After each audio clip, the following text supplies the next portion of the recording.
Introduction. As the author of Men Are From Mars, Women Are From Venus, I have the regular benefit of hearing inspiring success stories from individuals and couples. Practically each day, someone will recognize me and come up with a smile on his or her face thanking me for writing that book. For years I was amazed. I knew that my seminars were transformational experiences and helped to save thousands of marriages, but I didn't realize that simply reading a book could have the same effect. In a presentation, with thousands of people listening to me speak, I can watch an idea or a little story sail out into the crowd and see faces here and there light up, like light bulbs. I tell a story and with hardly a pause see people around the room unmistakably and instantaneously transformed. There is a wave of recognition and a tremendous relief, followed sometimes with a burst of laughter that for most reflects the following reactions: "He knows what I've been feeling." Other people must have felt that too. And here I've been feeling like I was the only one in the world who just couldn't get love right. The way he told about that couple's problems, it sounded so regular, not crazy at all. Does that mean the way our marriage has been going might actually be normal? Phew, I'm not alone. Other people have felt that too. Aha, that's why that happened. Now it makes sense. I can deal with this. It's not so hopeless. These light bulb experiences are no small things. They're quick, but they aren't transitory. People's relationship problems are probably the most isolating events they experience. They are hard to define and talk about, particularly in a way that invokes compassion and understanding from our partners. When things aren't working and we don't know how to put it into words or understand what is happening, then naturally we begin to feel doubts. In the time it takes for a single light bulb to go on, people here and there throughout the audience are visibly transformed by one message or another, the one that makes a difference to them personally. We've gone through that. There's nothing wrong with us. That describes me. I'm not alone. I've always thought that love was enough, but I guess there are things we needed to know to make it work.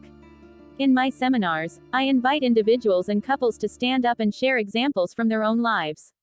The insights I relate from understanding the differences between men and women are certainly very helpful, but what crystallizes these ideas best, most quickly, dramatically, unforgettably, are their stories. As participants begin to share personal examples of how they have used these insights to improve their relationships, everything suddenly comes together. A story shared by one that directly relates to others causes faces to shine with joy, inspiration, and relief. Mars and Venus in Love is a book of personal examples of relationships that work, a collection of true life tales. You may not recognize yourself in every one, but there's bound to be several that will crystallize your own truth, showing you something about your own love story that might have been eluding you for a long time. With each story you will share the clarity and love that others like yourself have found to make love work in their lives. These stories come directly from individuals and couples who have shared in my seminars as well as from letters to my office. Each year, I receive thousands of letters, spontaneously written, telling love stories. The people who write these letters are husbands and wives or lovers or seekers after love. Their relationships have seemed to be on the verge of ruin, but they have been saved by what they discovered in my work.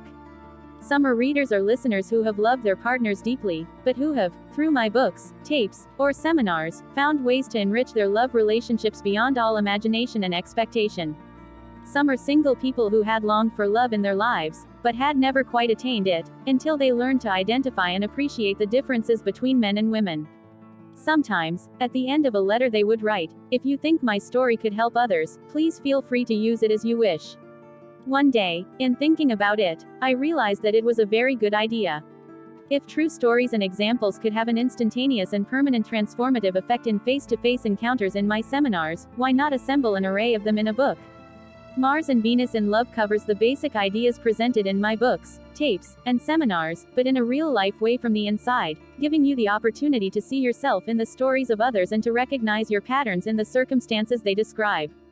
In psychological terms, the book gives you a safe and private opportunity to identify with others, but in everyday terms it shows you in 100 different ways some comforting realities, that problems in love are normal. That there's nothing wrong with you if you have difficulties in your relationships, that almost everyone who tries to love has problems getting it right, that even big mistakes like infidelity can be forgiven and healed, that even where people are deeply in love, their relationships won't work if they don't recognize certain truths about men and women, that women and men really are different, and that the key to falling and staying in love is to recognize and embrace those differences. While some of these stories are heartwarming, others are fun and humorous. What can be more satisfying than hearing of a love affair on the brink of ruin that suddenly revives and comes to life? Trying to understand how this happens is what keeps us sitting at the kitchen table long after brunch is over, pouring another cup of coffee and turning over the details of the situation, our own or somebody else's, one more time.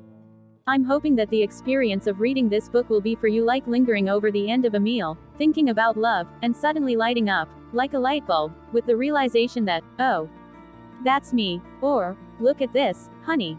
They're talking about us.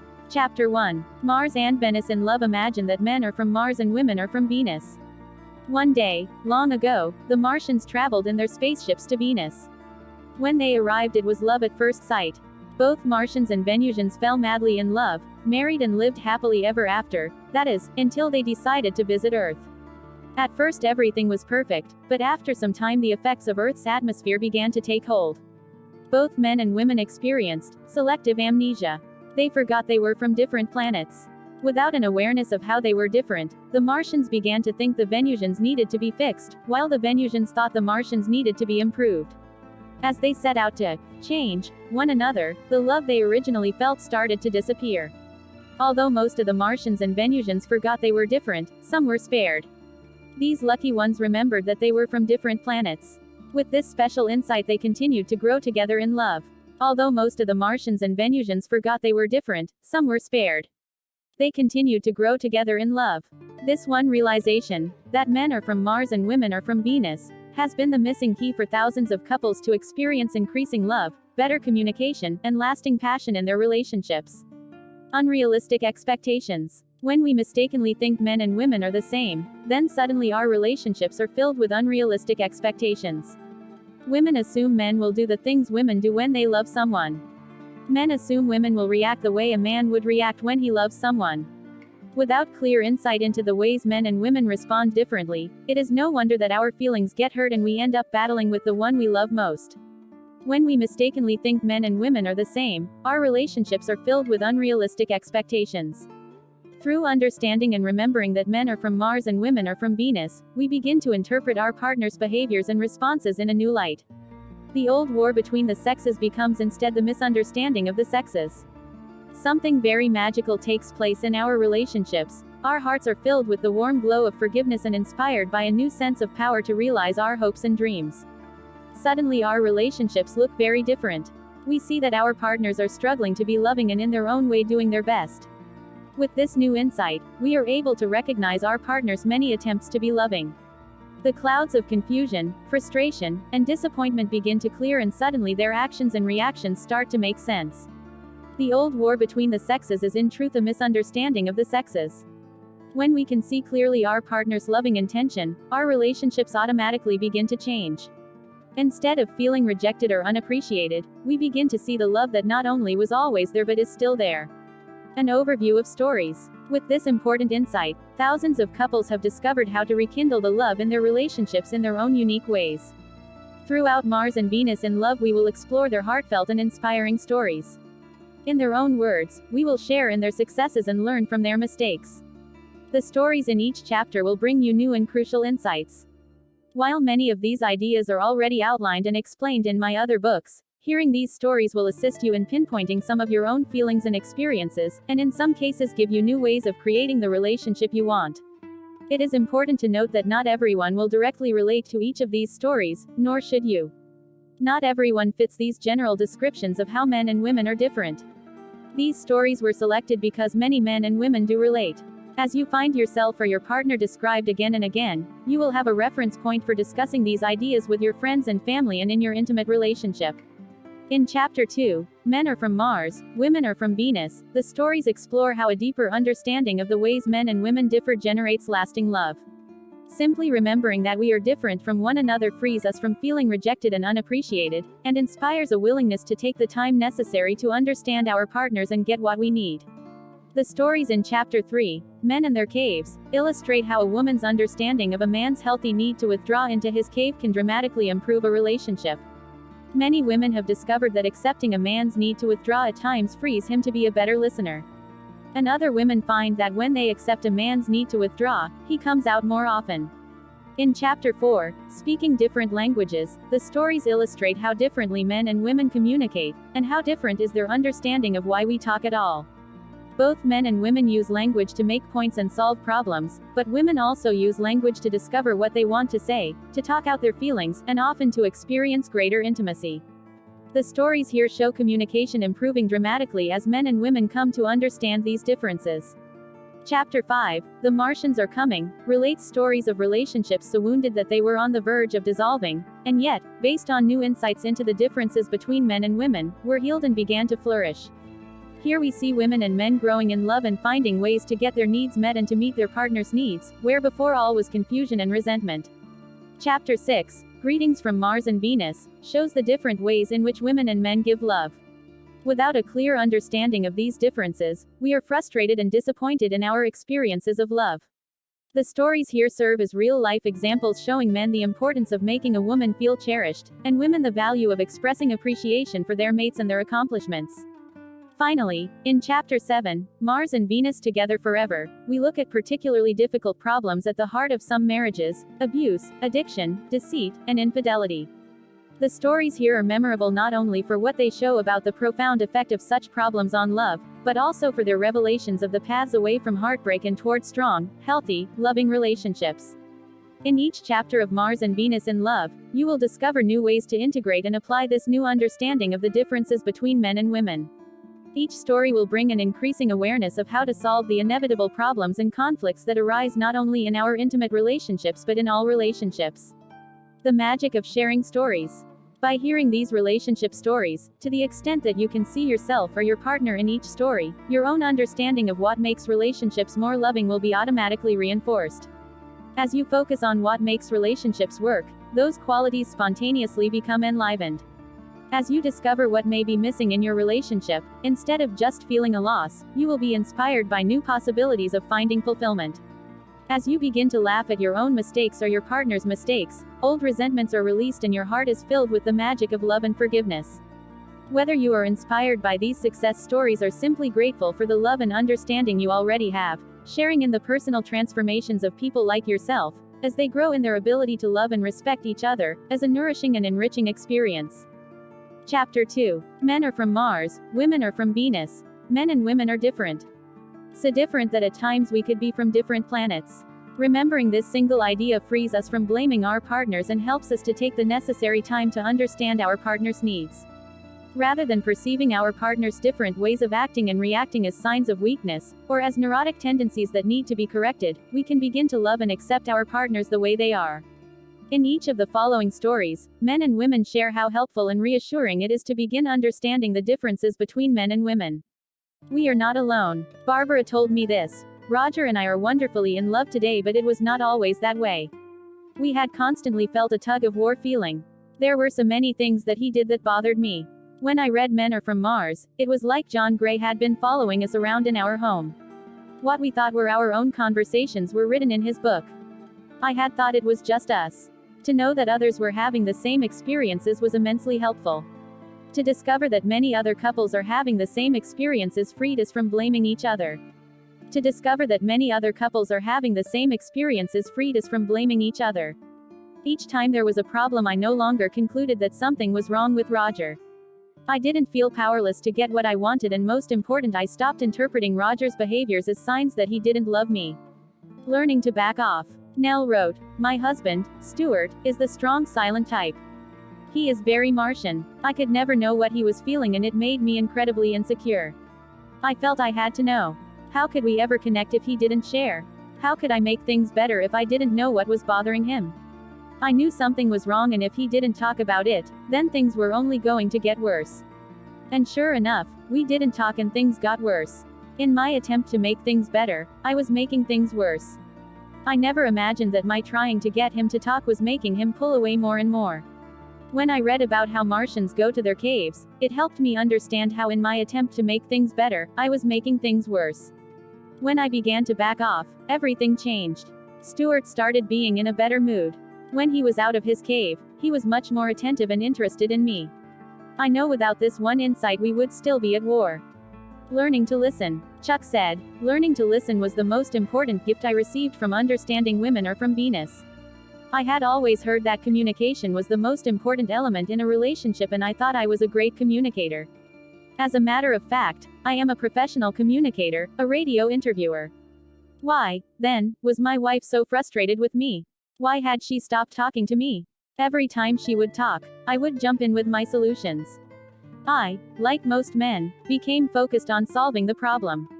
Every time she would talk about what was bothering her, I would jump in with my solutions. I would try to clarify her thinking, correct her feelings, and attempt to solve her problems by offering solutions.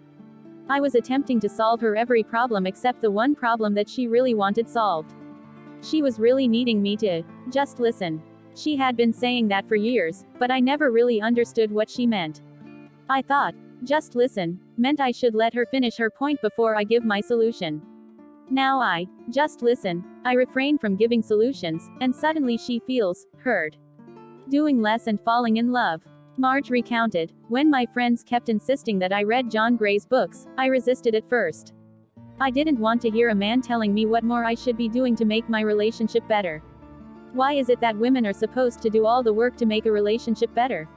I was tired of doing more and I wanted my husband, Philip, to do something for a change. Although I didn't like it, I took my medicine. I stopped doing more for him and stopped asking him to do more for me. I dedicated the next month to doing what I liked doing, instead of focusing on changing him. I stopped cleaning up the kitchen, and after the kitchen got real messy he would start to clean it up. I stopped trying to get him to talk. He then started asking me questions about my day. I stopped asking him about his day. After a few weeks he started telling me about his. I stopped cleaning up the kitchen, and after the kitchen got real messy he would start to clean it up. I would leave all his clothes on the floor and eventually he would pick them up. Although this was not my ideal, it was working. Appreciating his actions was like some secret magical love potion. Immediately he was relieved and at peace. I practiced voicing my appreciation for whatever he did. Even though I didn't want to wait for the kitchen to become a mess before he would clean it up, I did. When he cleaned things up, I smiled and said, "It looks really great." Appreciating his actions was like some secret magical love potion. Immediately he was relieved and at peace.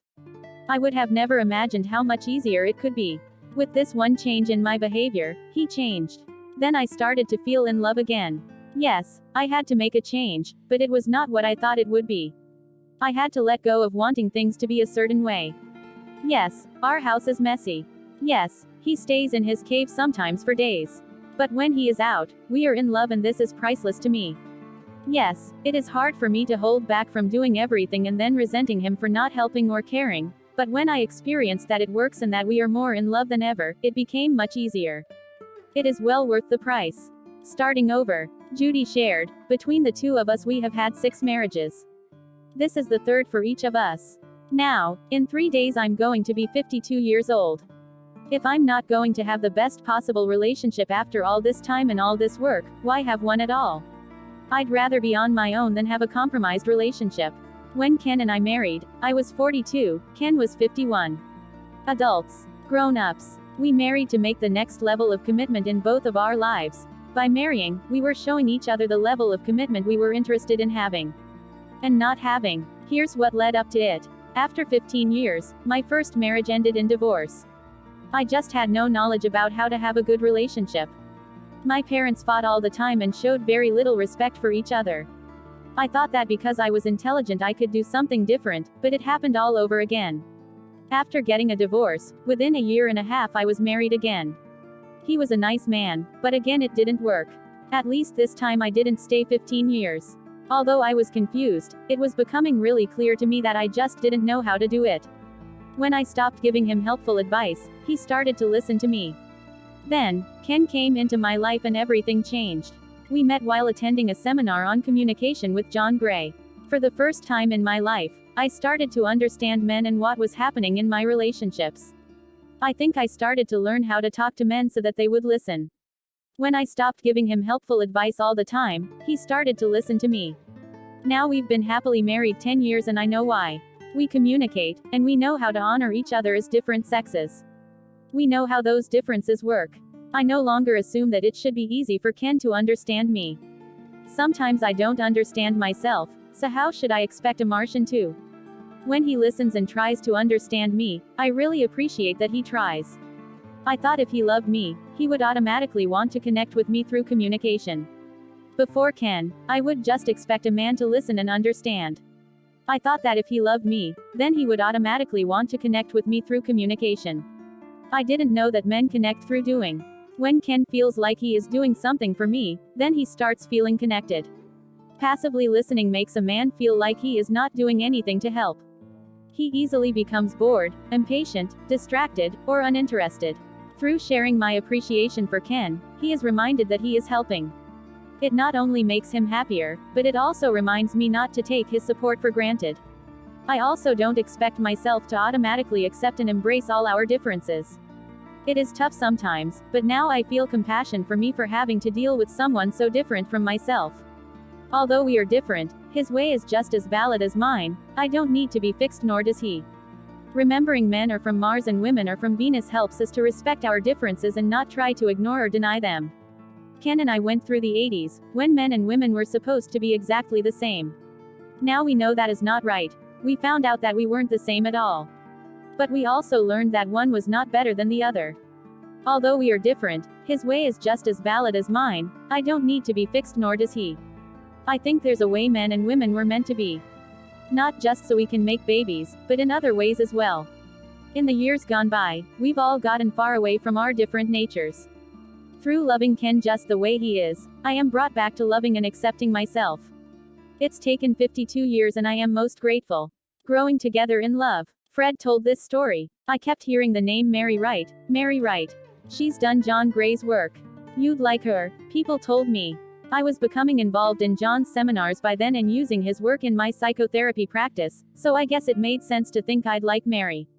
But I wasn't interested in dating so soon after my separation. Wasn't depressed, was doing fine, but just wasn't interested in dating. Inevitably, I met Mary at a seminar. There was dancing involved, and I danced with her, and I remember thinking, I really like this woman, but there isn't any chemistry. She's nice, attractive, intelligent, spiritual, but I didn't feel a click. It wasn't until a year and a half later that I saw her again. Mary was at a party I went to. And clearly she was the most interesting and fascinating person there. I spent a good 45 minutes talking to her, took her number, and 2 weeks later called to ask her to a Billy Joel concert along with my daughters. It was a fantastic concert. Mary, I told her that night, I like you and I want to ask you out again. I really enjoyed being with you tonight. She said, me too, but I need to tell you something important. I have to go very, very slowly in relationships. My pattern has been to plunge in and get over my head before I even know it, and right now I'm working hard on not doing that again. I want you to know right at the beginning that I'm not going to be able to be physical with you. What does that mean? I asked her. If I can't hold hands with you, or if we can't hug, that would be hard. But if you're talking about not being sexual or romantic right away, that's fine with me. That's it, she said. You've got it. We hugged goodnight and kind of laughed, and that was the end of our first date. Things happened slowly, but we established a pattern. After a few months, Mary came along with me, my daughter, and one of my daughter's friends to an amusement park. I had also been casually seeing 2 other women at that time, but after the trip, I saw that Mary was really the one I wanted to be with. Even so, it was 4 or 5 months before we kissed on the lips for the first time. Sometime after that our relationship turned physical. A year later we were living together. John's work is one of the most important things that Mary and I have shared. There's a real before and after story. Relationships before I took John's seminars and then this one with Mary after learning the work so well. For Mary, I could see how it helped her refrain from giving unsolicited advice. Being a 4th grade teacher, she's used to telling little boys about how to live their lives, but being a typical Martian, I hate being told what to do. I could see that Mary learned from John to ask whether I was willing to hear things, and I really appreciated that. She actually did some teaching with my daughters that helped them understand me better in that way. I hate being told what to do, so when Mary would ask whether I was willing to hear things, I really appreciated it.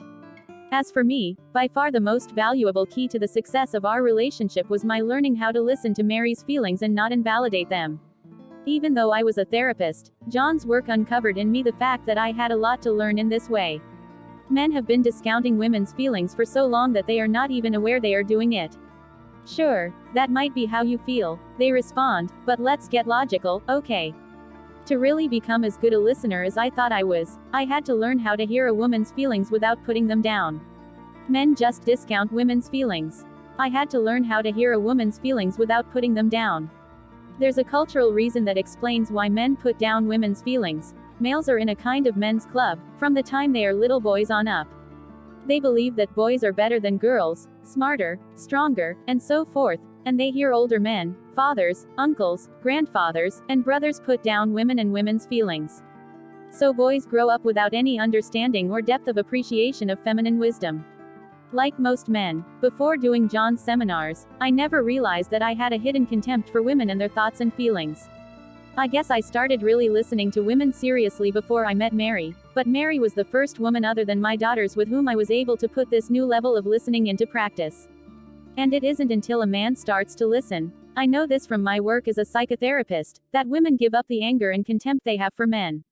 Until then, behind closed doors women talk about what jerks men are. But with real listening, trust develops. To Mary, my listening to her made all the difference, but it also made all the difference to me too. Mary and I began to have a sense of partnership. So John's work opened the way for trust. That's how women can relax about the cave. They trust that the guy will come back out. I also realized how much it meant to me to be acknowledged for the things I would do. In my previous marriage, I felt that my first wife seemed to take the things I did for granted and never seemed to appreciate them, but John's work shined the light on that particular aspect of relationships, how important appreciation is to a man. For instance, Mary would say, "I love you," and I certainly liked hearing that, but then she'd say, "Honey, it really makes me feel good that you handled getting the tickets," or, "Thanks for taking out the trash," or, "I really admire how hard you try to be a good father," and those kinds of acknowledgments go all the way in and mean even so much more to me. The teachings are so basic, I use them in my practice all the time. Understanding the differences between men and women results in trust, which provides a lot of safety. That's where love can flourish. And that's what happened to Mary and me. Love just flourished and grew. We were married in 1994. John and Bonnie attended our wedding. Finding me first and then us. Here's Mary's side of the story. I'm a romance addict, or was. I had my first boyfriend at 5 and never stopped, was never out of a relationship, until a couple of years after my third marriage, when I was 42. I came from an addictive background. My mom was an alcoholic and I lost 2 brothers to drugs and alcohol. Once I'd been through 3 marriages, I realized, I have my own addiction. I didn't do drugs and alcohol, I did marriages. Doing John's workshops helped me realize that. I'm a romance addict, or was. I had my first boyfriend at 5 and never stopped, was never out of a relationship, until a couple of years after my third marriage, when I was 42. After this major realization, I finally said to myself, I'm going to have a relationship with me and find out who I am. I bought my own condominium, took a trip to the Southwest on my own, and explored music to find out what I liked. This is who I am, I kept saying to myself. This is what I like. This is what I don't like. This is what I won't accept. This is what I might accept. I was falling in love again, but for the first time I was falling in love with myself. All during this time by myself, I kept hearing the name Fred Kleiner. People thought we'd like each other. I'm not interested. I'm not dating, I'd tell them. But I kept on hearing his name. I might even have met him. And then I went to a party, and there was Fred Kleiner. He came over, started talking, and was completely delightful. He asked me for my phone number and a few weeks later called to ask me to a concert. On the way into the concert, I started right off with a warning. I want you to know, I've been married 3 times. I don't know how to do a relationship, but I know I'm going to do this one differently. He put his arm around me, and I went on. I don't know if or when I'll ever be able to kiss you. I'm in totally new territory. Kisses were my downfall. Can I give you a hug? Fred asked. I have no problem with a hug. But kisses, every time I kiss somebody I care about, that's when I lose it completely. That's when I get into my romance addiction and create a fantasyland. That's cool, he said. We had a great time at the concert that night. A pattern established itself. We spent the first 5.5 months going to dinner and the movies. Afterward, Fred would walk me up to my condo and we'd hug, and then we'd laugh, but I still wasn't ready for a sexual relationship. Fred was magnificent. He never pushed me. He respected me. He knew John's work inside and out and did magical things with it. I didn't fall desperately in love, nor did I become disappointed because my unrealistic romantic expectations were once again not met. Fred was the first man who took the time to listen to me. This helped me stay in touch with me. I didn't fall desperately in love, nor did I become disappointed because my unrealistic romantic expectations were once again not met. We definitely had our ups and downs, but we came through it. I've learned that men need their space to work things out and that I just need to let things be. Fred has learned just to let me talk, just to listen. Now I can look at my romantic addiction and understand it for what it was. It was a fantasy of how I thought love ought to be. I was so desperate to be loved that I would become whatever the man wanted me to be and lose myself. I would become so at one with the man, my husband, that I wouldn't think about my own needs or who I was or what I needed or even what I liked. I'd just move into his life and become an appendage of him. Eventually though, I would discover that I was unhappy and I wasn't getting what I needed. But with Fred, we have so much fun together, and I am completely myself with him. I'm Mary Wright, I'm a teacher, and I'm Fred Kleiner's wife. I absolutely know I could live without Fred, could function without him, could have a completely fulfilling life without him. But I choose not to. I'm with Fred out of choice, not desperation. Understanding how we are different helps me to choose him every day. I don't feel like something is wrong with me. I don't have to change myself to be loved by him. He accepts my differences. He tries to validate my feelings and see the good in me. I no longer feel I have to always fulfill his every expectation to be loved. There's something far more romantic in being with Fred out of choice than in being with my other husbands in that sick, addictive, romantic fantasy need I used to have. In those days I didn't have me. Now I have Fred and me. Now I have us. The miracle of understanding. According to Sue, men are from Mars, women are from Venus was truly the answer to my prayers. I needed a miracle in my marriage. I was to the point where I thought about divorce a lot, but didn't want to do it for the sake of our children. Somehow I felt the answer was on its way, and it was. I thought about divorce a lot, but didn't want to do it for the sake of our children. Rich and I have been married for 24 years. We have 5 children, ages 16 to 22. During the past 24 years we have put so much energy and effort into raising our kids to be good, responsible adults that I think our own problems got pushed aside. Now our 3 daughters are in college and our 2 sons are almost finished with high school, so I feel our job is almost done. And we are starting to focus more on each other and on getting along. Our main problem in the past 24 years has been our lack of communication. Whenever I would say how I was feeling about a problem with the kids, Rich would get defensive and attack me with how it was my fault, usually because of my lack of discipline with them, he would say. He could never listen to me without trying to fix me or the problem. I would always end up crying, wishing I had never even tried to talk to him. He had a bad temper that would flare up, and he'd say hurtful words to me too. But after reading your book with me, he understands me and his temper is better. Because of what you say about women in your book, which is exactly the way I am, for the first time ever he realizes that I am normal. Now I can share my feelings and thoughts with him without him getting angry at me. For the first time ever he realizes that I am normal. In chapter 5, you say that a man needs to remember that by complaining about a problem a woman isn't necessarily blaming him. Instead, she is letting go of her frustrations by talking about them.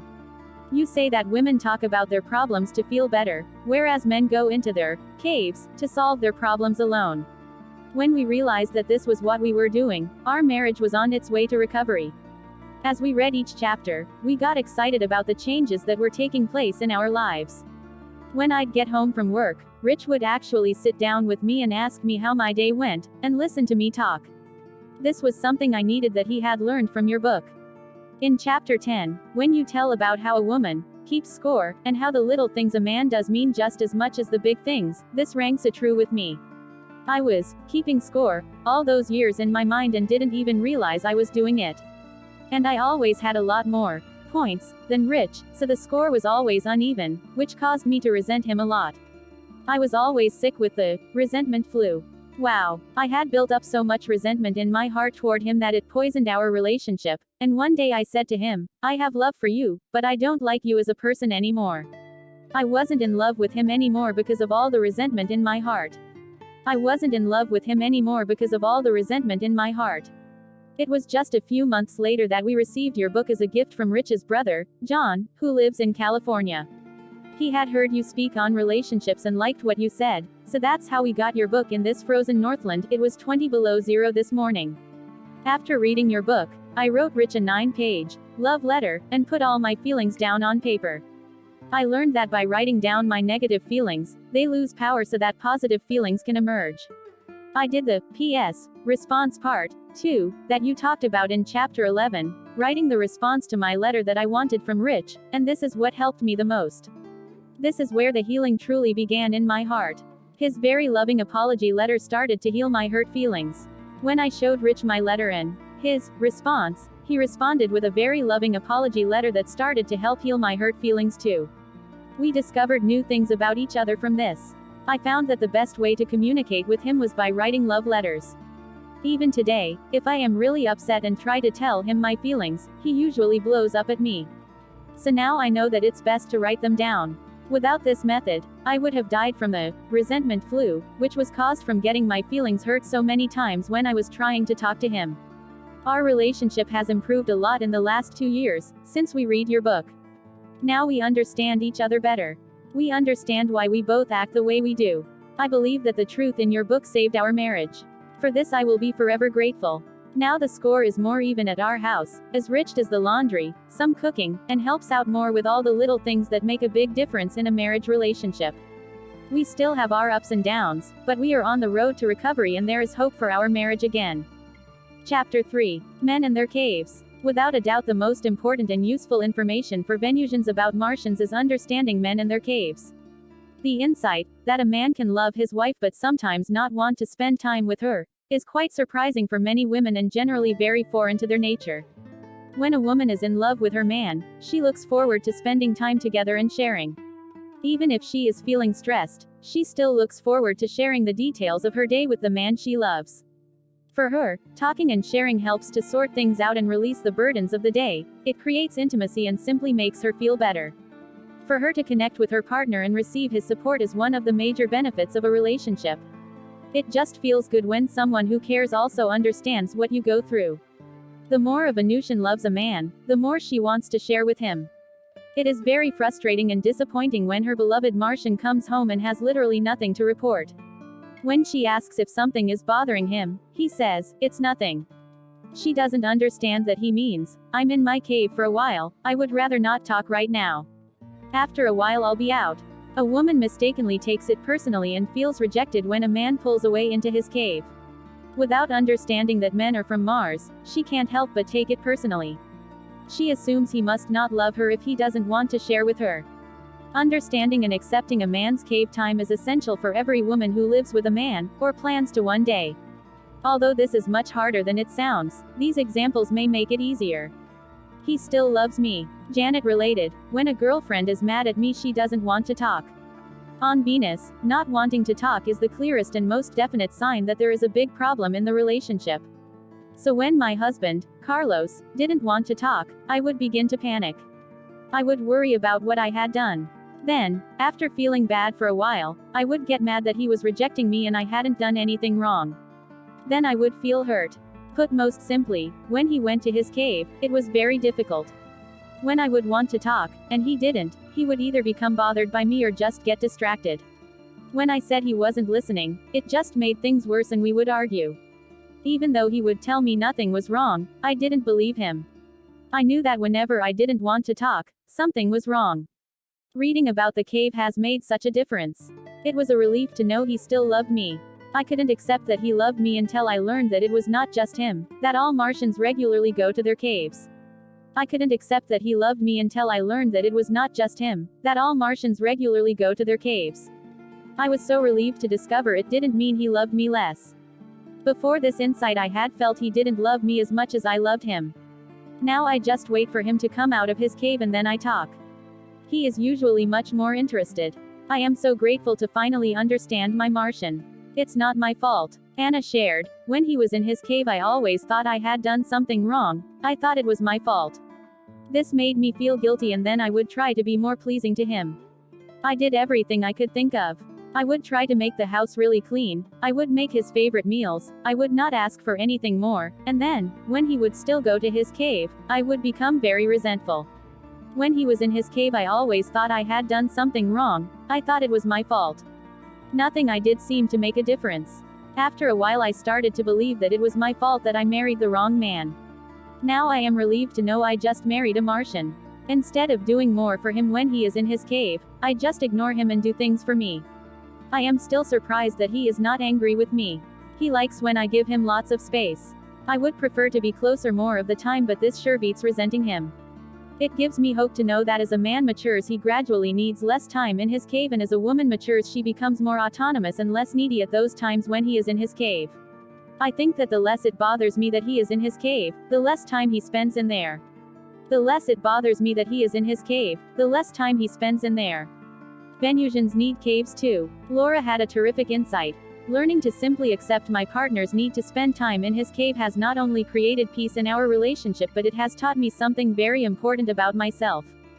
Giving him permission to take care of himself at those times gave me permission to take care of myself as well. When I come home from work, instead of jumping into my domestic duties or trying to be the loving wife, I take some time for myself. I figured that if he can do so, then I can too. Giving him permission to take care of himself gave me permission to take care of myself as well. Although my cave looks different from his, it is still time for me and not for anyone else. While he reads a magazine or watches TV, I like to go for a walk or work in my garden.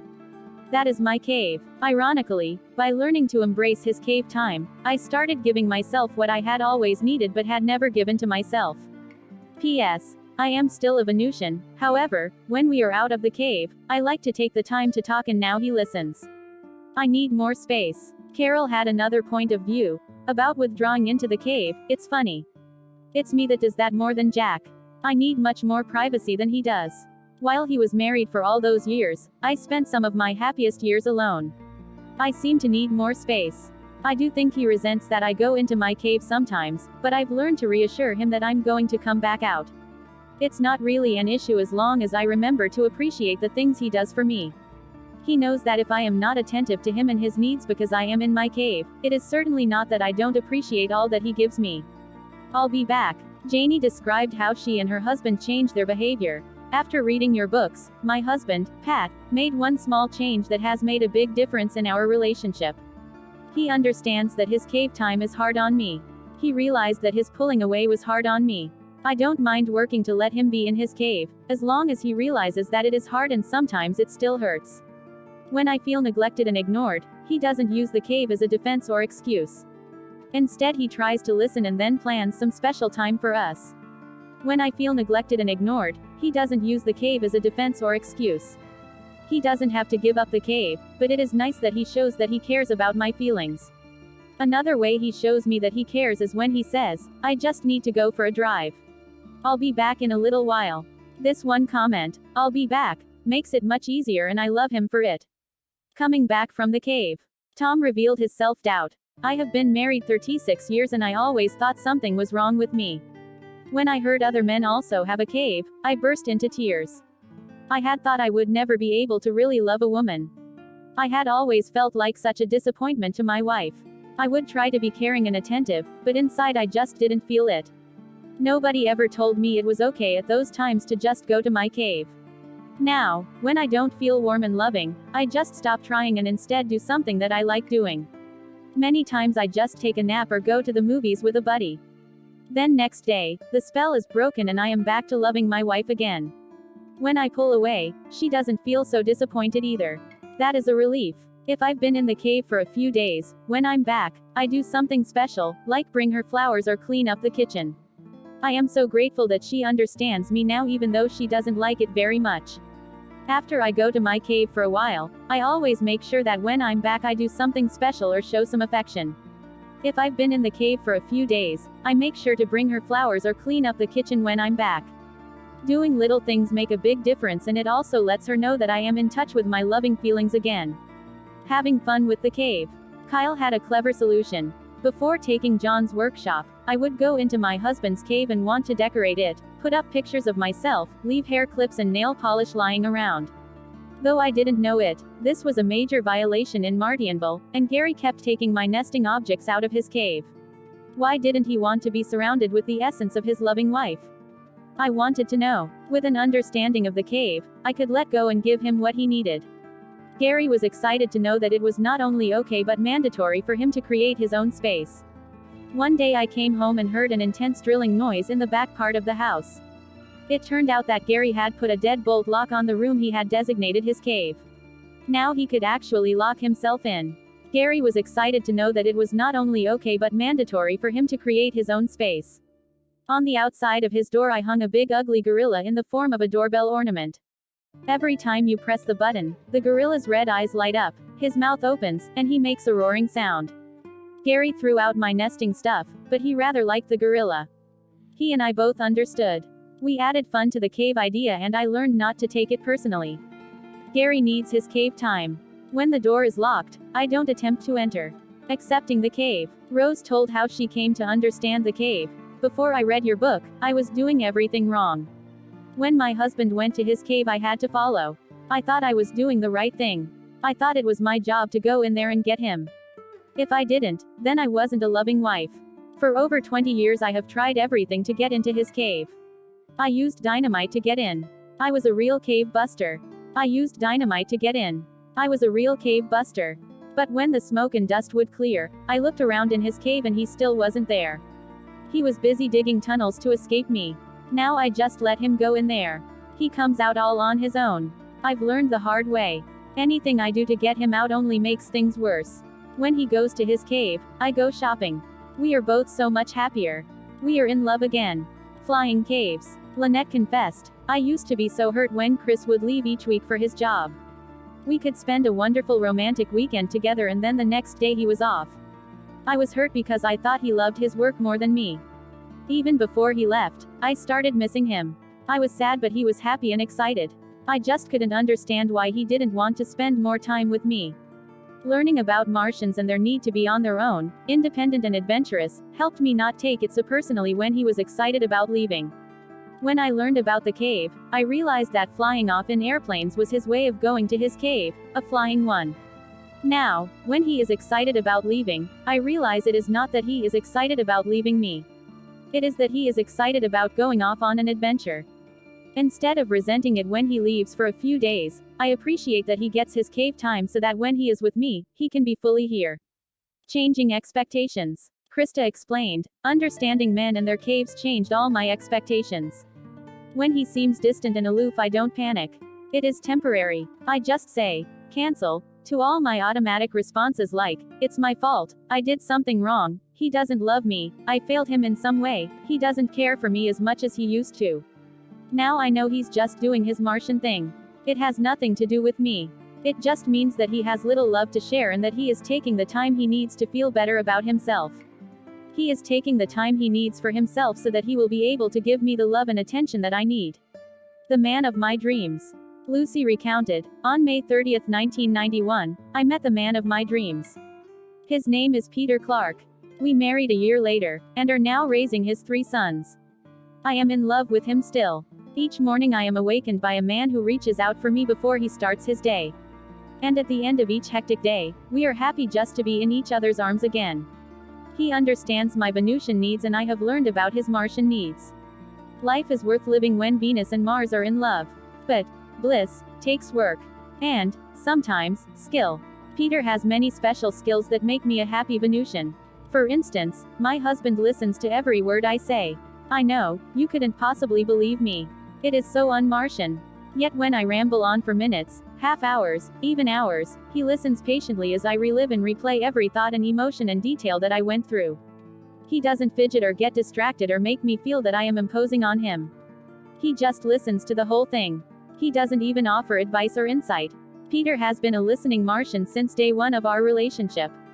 So, of course, I had to fall in love with him. Learning about his cave has been an enormous help in our relationship. It helps make sense of why sometimes he is so attentive and then at other times he withdraws for days. Before, I used to feel that for some mysterious reason he was rejecting me. One evening when he had been withdrawn for several days, I put my arms around his neck and asked, "Honey, are you in your cave?" "Oh, I guess I am," he replied. "It's getting lonely out here," I told him.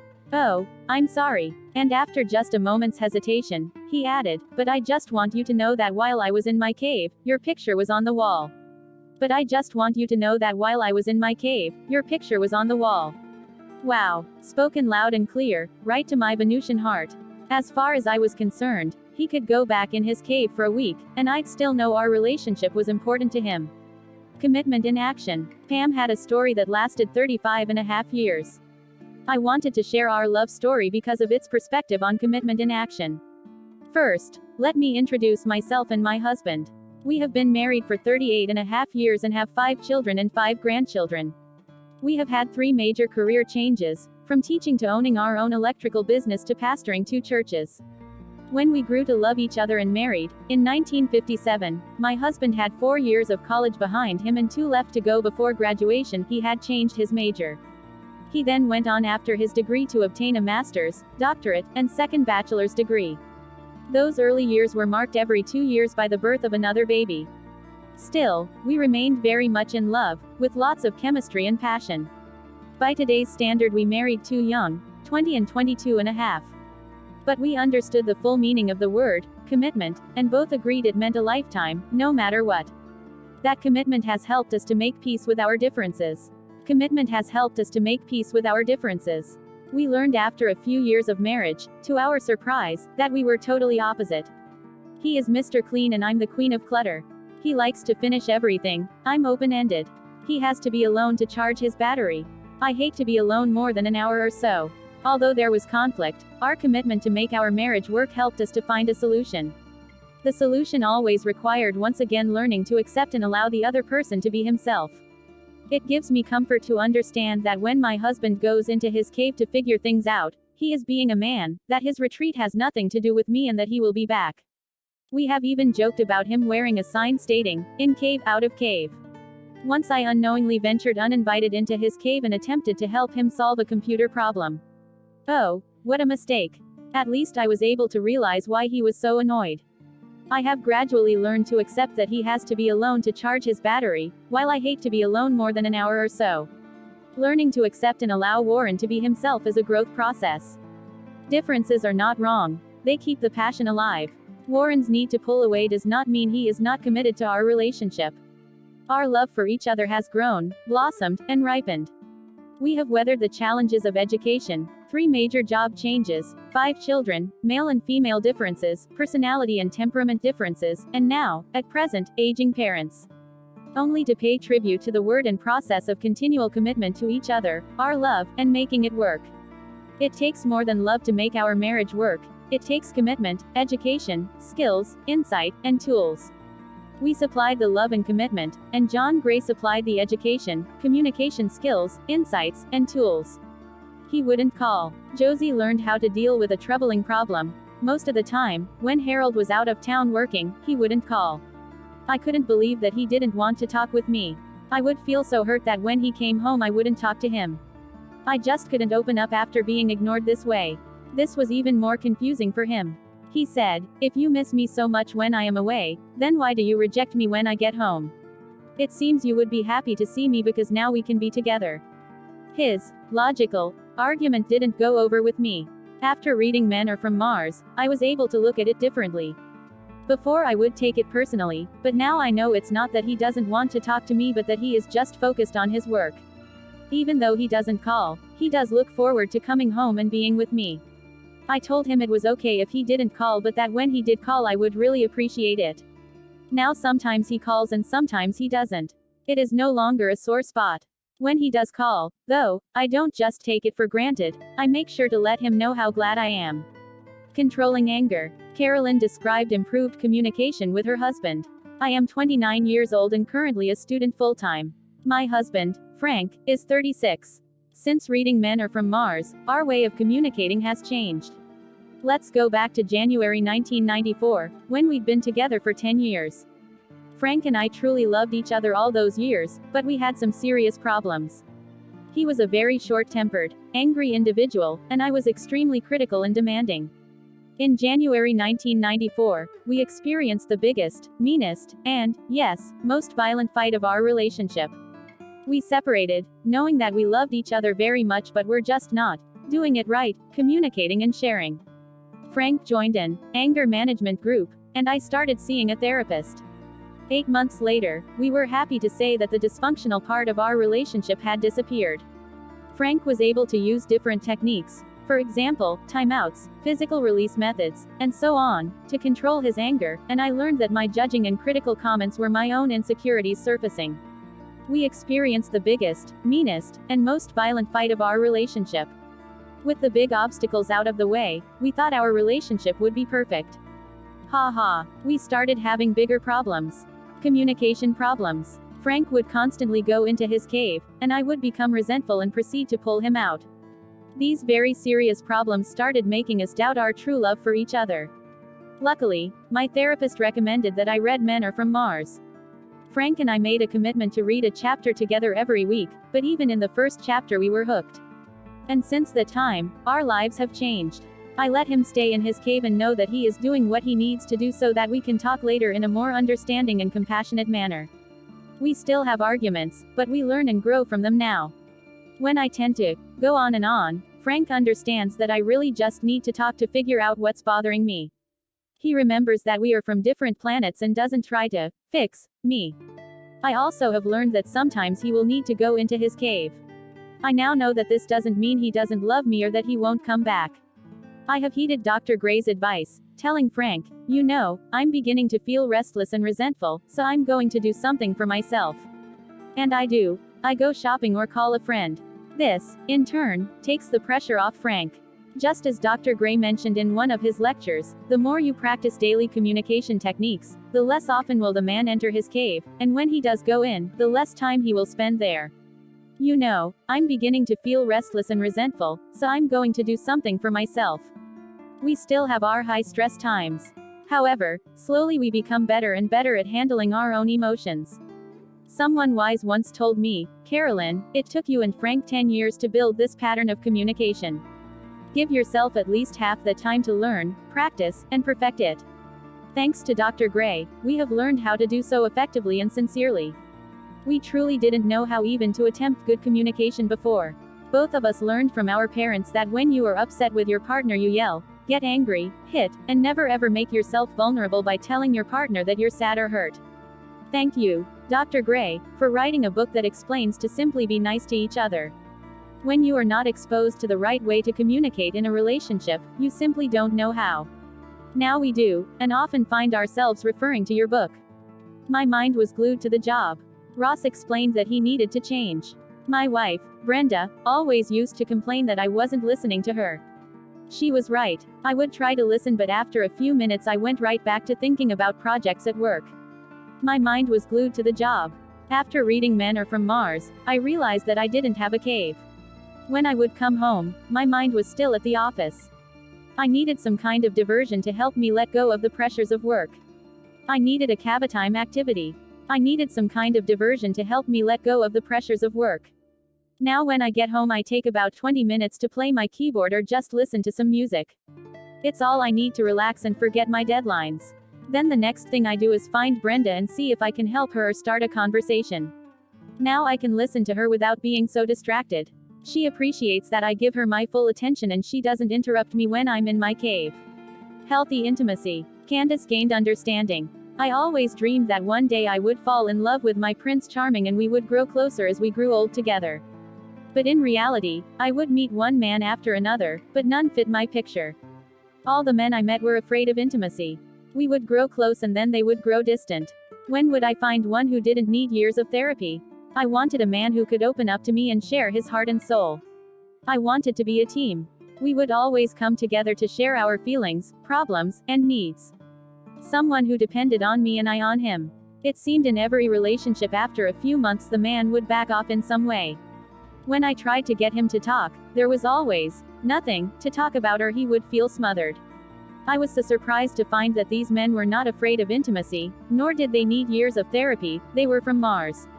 What a difference it has made for me. Now, when my boyfriend pulls back, I don't panic and definitely I don't ask him a bunch of questions or try to get him to talk.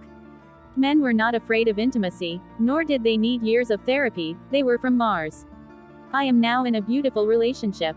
Much of the time it is just what I want and at other times I just let go and trust that he will come out of his cave on his own. Much to my surprise, he does. I had always thought that the men in my life had run away from me. Through understanding men and their caves, I learned how I had been pushing them away. I am grateful to have a new model of healthy intimacy, which is achieved through a balance of alone time and together time, a loving blend of being independent and dependent interdependence. How long in the cave is too long? Sally needed signals. I used to wonder how long in the cave is too long.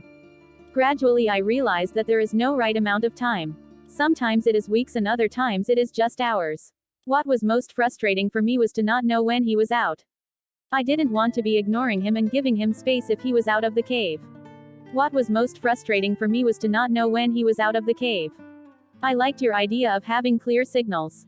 Now, when he is out of his cave, he lets me know.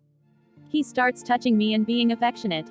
He also knows the longer he has been in the cave, the more romance I need to fully open up again to him. It is hard not to take it personally when suddenly I am being ignored. Learning to give to myself at those times not only frees him from feeling pressured, but has helped me be less needy. I clearly see that the more I can let go of needing intimacy when he pulls away, the easier it is for him to come out. Repeating my parents' marriage. Mary realized she had an option. When I married Stephen, I didn't want my marriage to look like my parents' marriage. But after a few years I found myself doing the same things my mother did. I am sure that she did what she did because she didn't know another way. When my dad went to his cave, Mom would nag him, complain to him, ask lots of questions, and then criticize him for pulling away.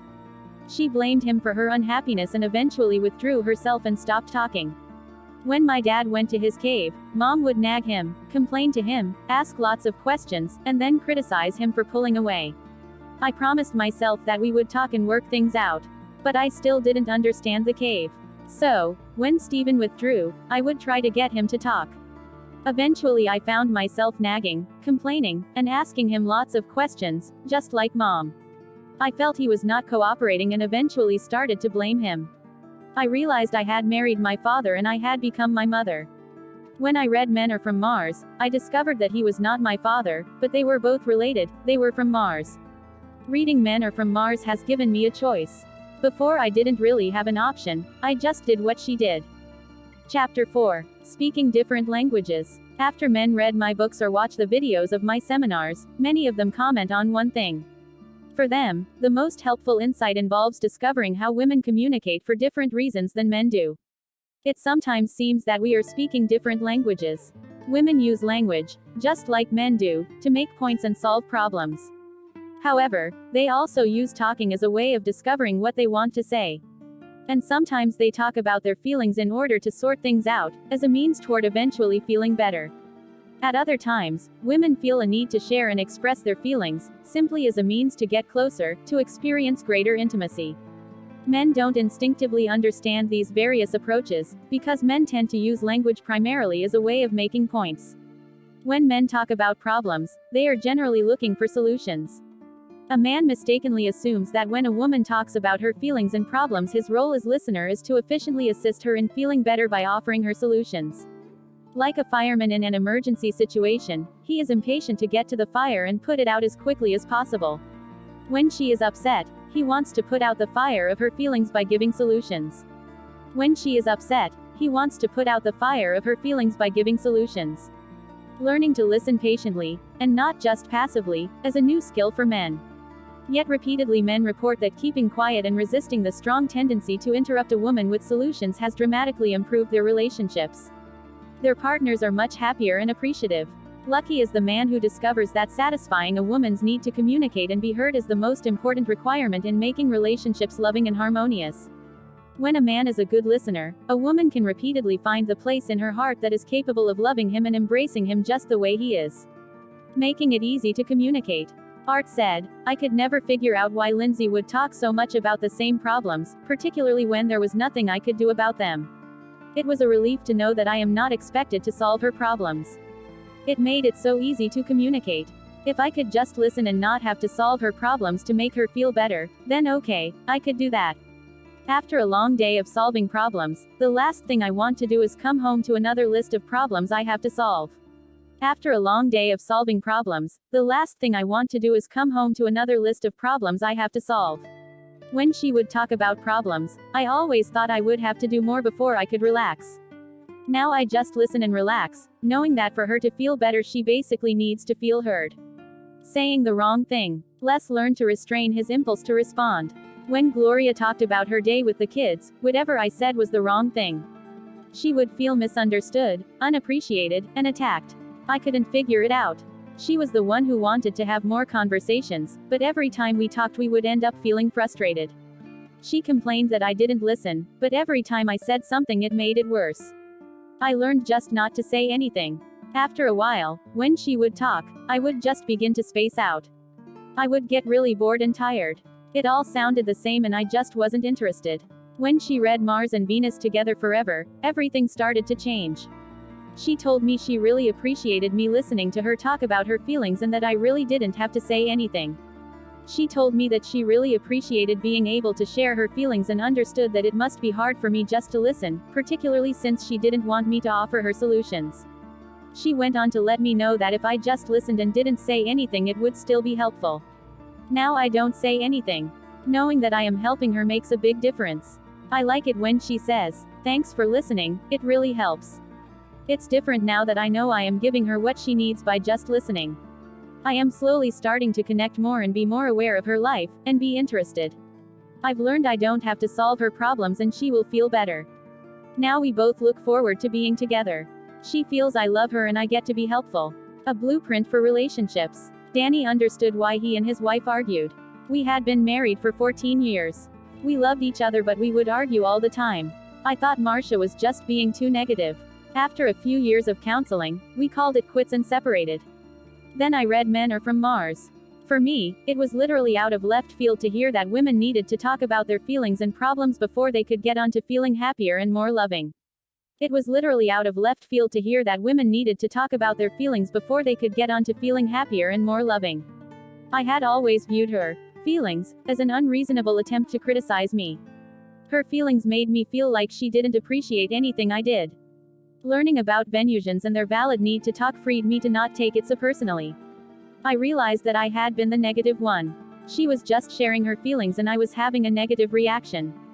This then caused us to spiral downward, saying mean things about each other. I called her up and told her what I was learning. She was interested and we went out to dinner. It was great. Suddenly we were agreeing. We had words to express our feelings and positive ways of supporting each other. Before, it was not that we didn't love each other, but that we couldn't communicate in a positive manner.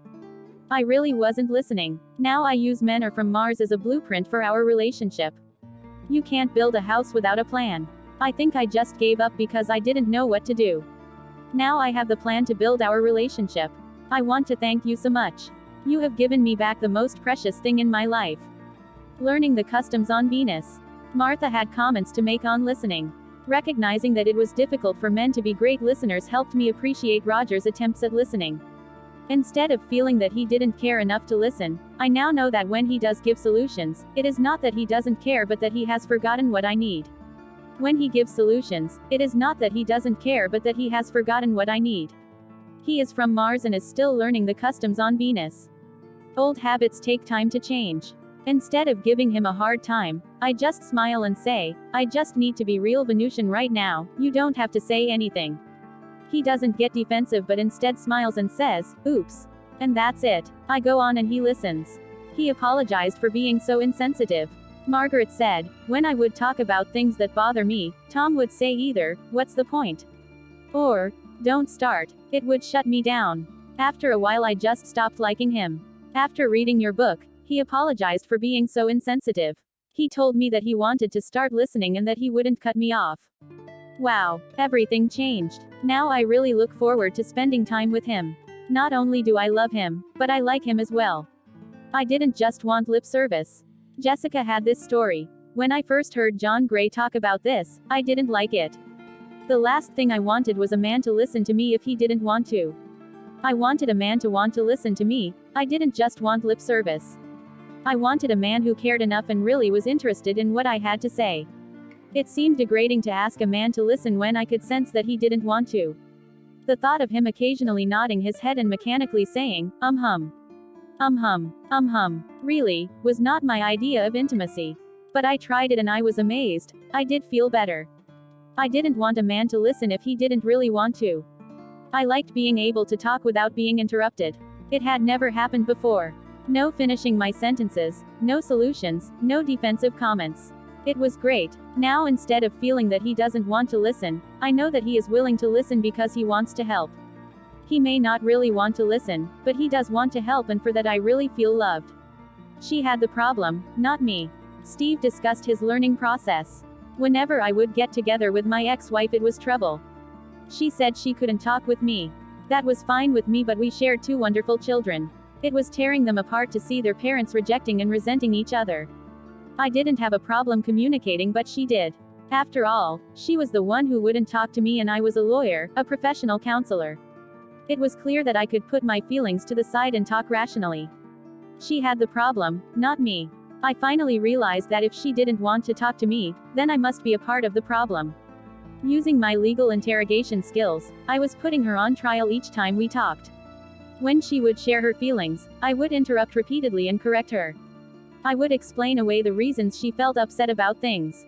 I would repeatedly invalidate her generalizations with counterexamples, without any consideration of her feelings. I was putting her on trial each time we talked. After reading your book, I wrote her a letter and apologized for being inconsiderate and told her that in the future I would try very hard to listen in a respectful way without making put-down comments. This one comment and realization transformed our whole relationship. I learned to leave my legal skills in the office and with her to just listen and try to understand the validity of her point of view, even if I disagreed. Now we are not only talking, but we are friends. Our children see their parents as loving and respectful of each other. What a special gift this message is. I don't need to be fixed. Erica said, each time we argued about something, after a while we would end up arguing about the way we were arguing. He would say it was my problem that I was so unhappy, and that if I would just live in the moment and appreciate what was good in my life, then I would feel much better. Then I wouldn't make such a big deal of things. I would say that he didn't understand, that he didn't care, and that it wasn't all my problem. I told him I couldn't talk with him if he kept trying to fix me. I needed him to share with me the responsibility for our problems and see the validity of my side. It's okay if we disagree. I just need you to hear and understand my point of view. By understanding that men automatically want to solve problems, I was able to change my approach. Now, when we start to argue, it diffuses the tension when I first pause and then prepare him for what I want to say. I say, you don't have to agree with me. That's okay. I just need you to hear and understand my point of view. We don't have to solve this problem right away. If you just listen to me, then I can also hear what you have to say. That will make me feel much better. When I do this, he suddenly calms down and listens. We don't have to fight. He gets to be right and I get the right to share and express how I feel, without being interrupted, corrected, or fixed. You don't understand. Paul shared, my wife used to always complain, you don't understand. She still does sometimes, but now it doesn't turn into an argument. Before we took your workshop, when she said I didn't understand, I would argue and explain that I did. Sometimes I would even explain I understood what was bothering her better than she did. This definitely didn't work. One simple change made a world of difference. Now, when she says that I don't understand, I realize she is really saying that she needs to tell me more before I can fully understand. I have learned to say in response, okay, you're right. I don't understand, tell me more. This one change has stopped all our arguments. Okay, you're right, I don't understand, tell me more. This one change has stopped all our arguments. I have learned that when she has a chance to keep talking without my interrupting, inevitably she becomes more loving toward me. Although it takes a little more time than I would like, she does eventually feel more understood. It was hard for me to acknowledge that I didn't understand her, particularly when I thought I did. But I finally learned that when she doesn't feel understood, then I am definitely not understanding her in the way she needs. Simply to agree that I don't understand was really giving her the understanding she needed. To say she was right, and agree that I didn't understand, was in effect saying that I did understand that she doesn't feel understood. With this support, she could then continue to share and explore what else she was feeling. My acknowledging that I didn't understand actually helped her to feel understood. Giving up anger and getting what I needed. Jerry related his story. The other day my wife was very concerned about some problems I was having at work. Normally I would have gotten very angry that she was giving me advice, doubting me, and really treading on my territory. Instead of getting angry, I practiced dodging and tried to not take her comments and fears personally. Instead of getting angry, I practiced not taking her comments and fears personally. I just let her talk and didn't get angry. I realized she was from Venus and her way of dealing with her fears was to talk about them. After giving her what she needed, I then asked her for what I needed. When she was done, I said, I know you are afraid and it's important to talk about that.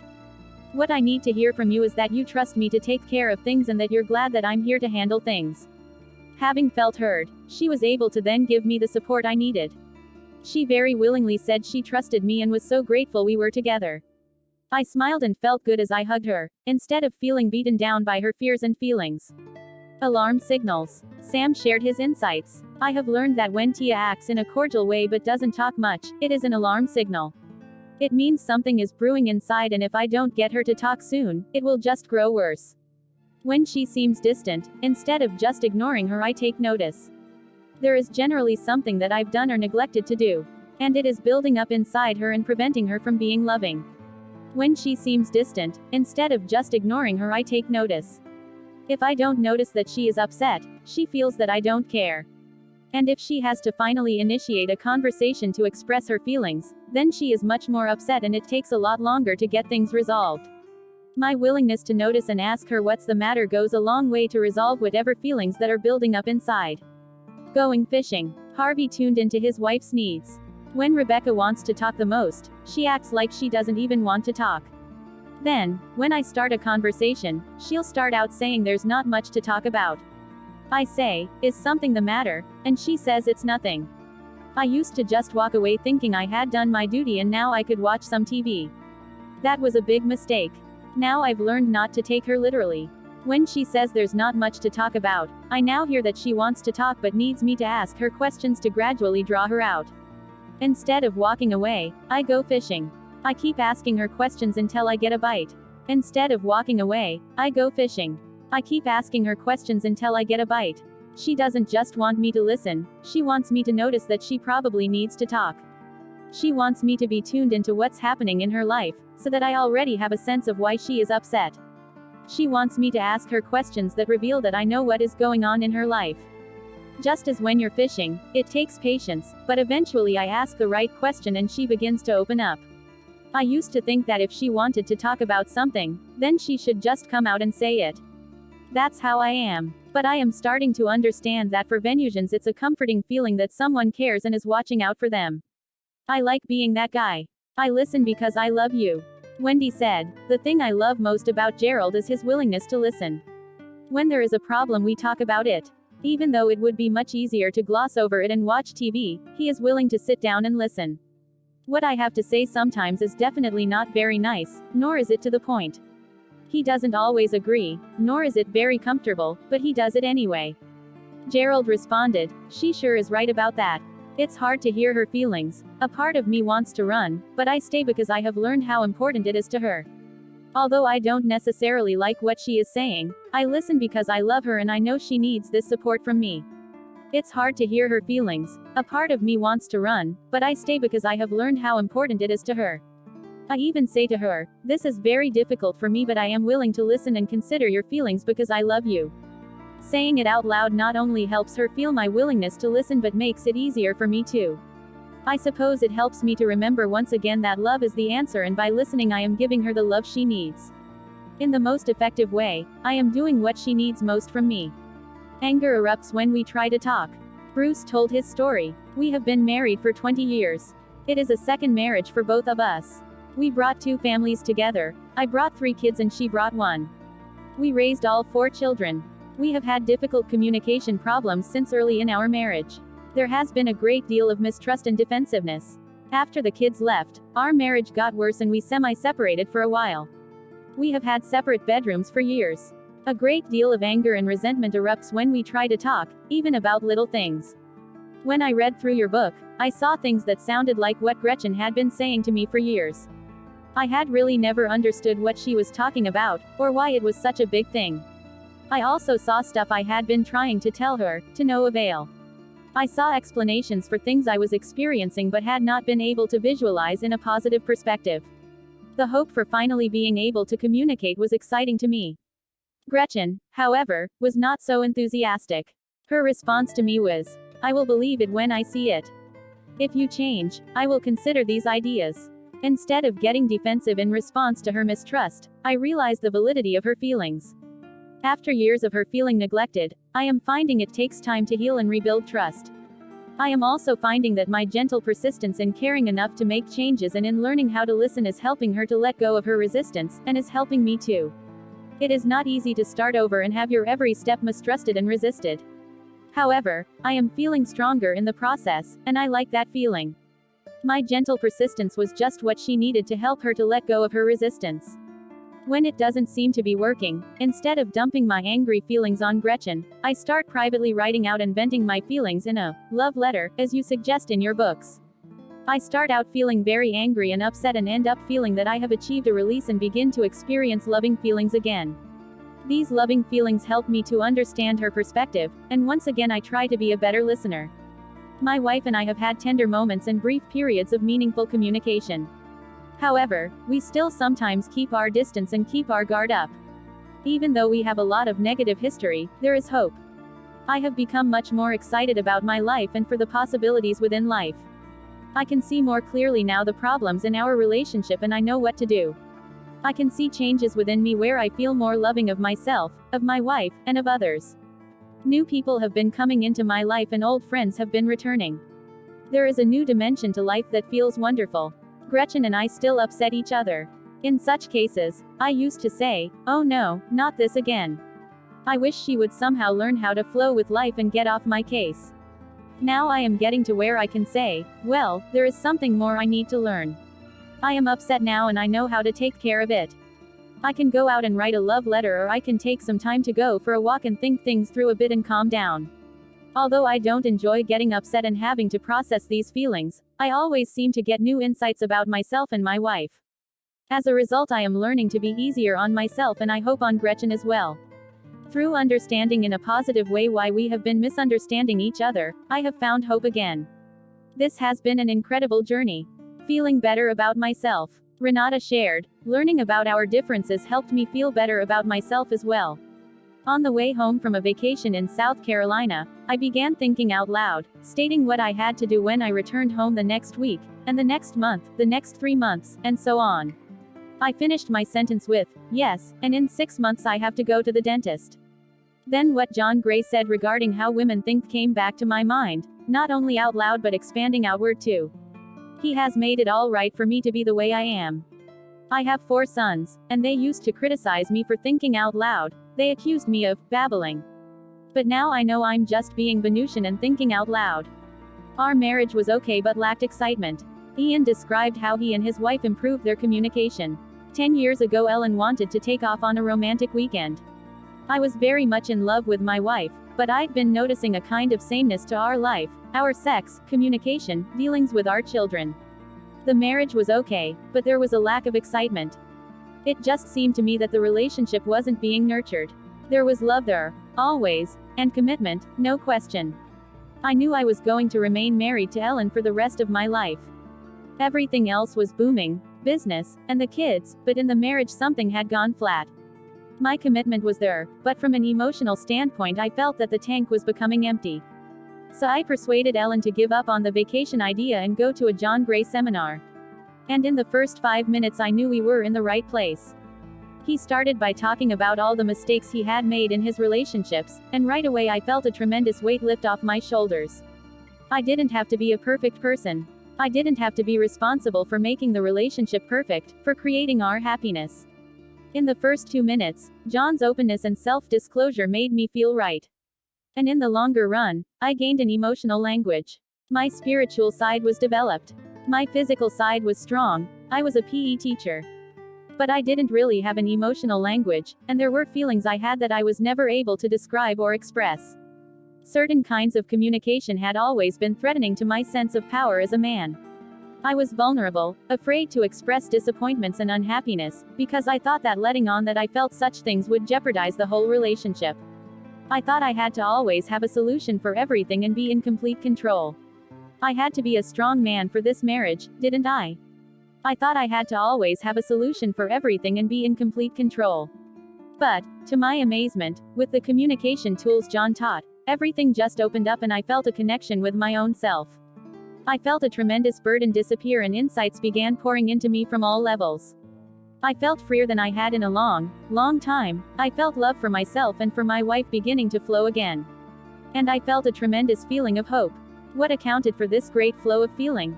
I could finally give voice to feelings that I had never expressed before. I learned to first give Ellen a chance to talk. I stopped getting caught up in trying to change how she felt. I gave up trying to give solutions all the time. Instead, I would listen, and then, when she was done, I could share my thoughts, feelings, and experiences, and she would listen. In a practical sense, the impact of that seminar, a permanent impact, was that when my wife and I argued, we could come back to a balance point a lot more quickly than before. I wouldn't shut down for as long as I had. My pattern before had been to brood and be moody and go on with it. Now, the time I spent doing that dramatically decreased. With John's techniques, I could come back to a balanced, loving space without a fear of confrontation. My pattern before had been to brood and be moody and go on with it.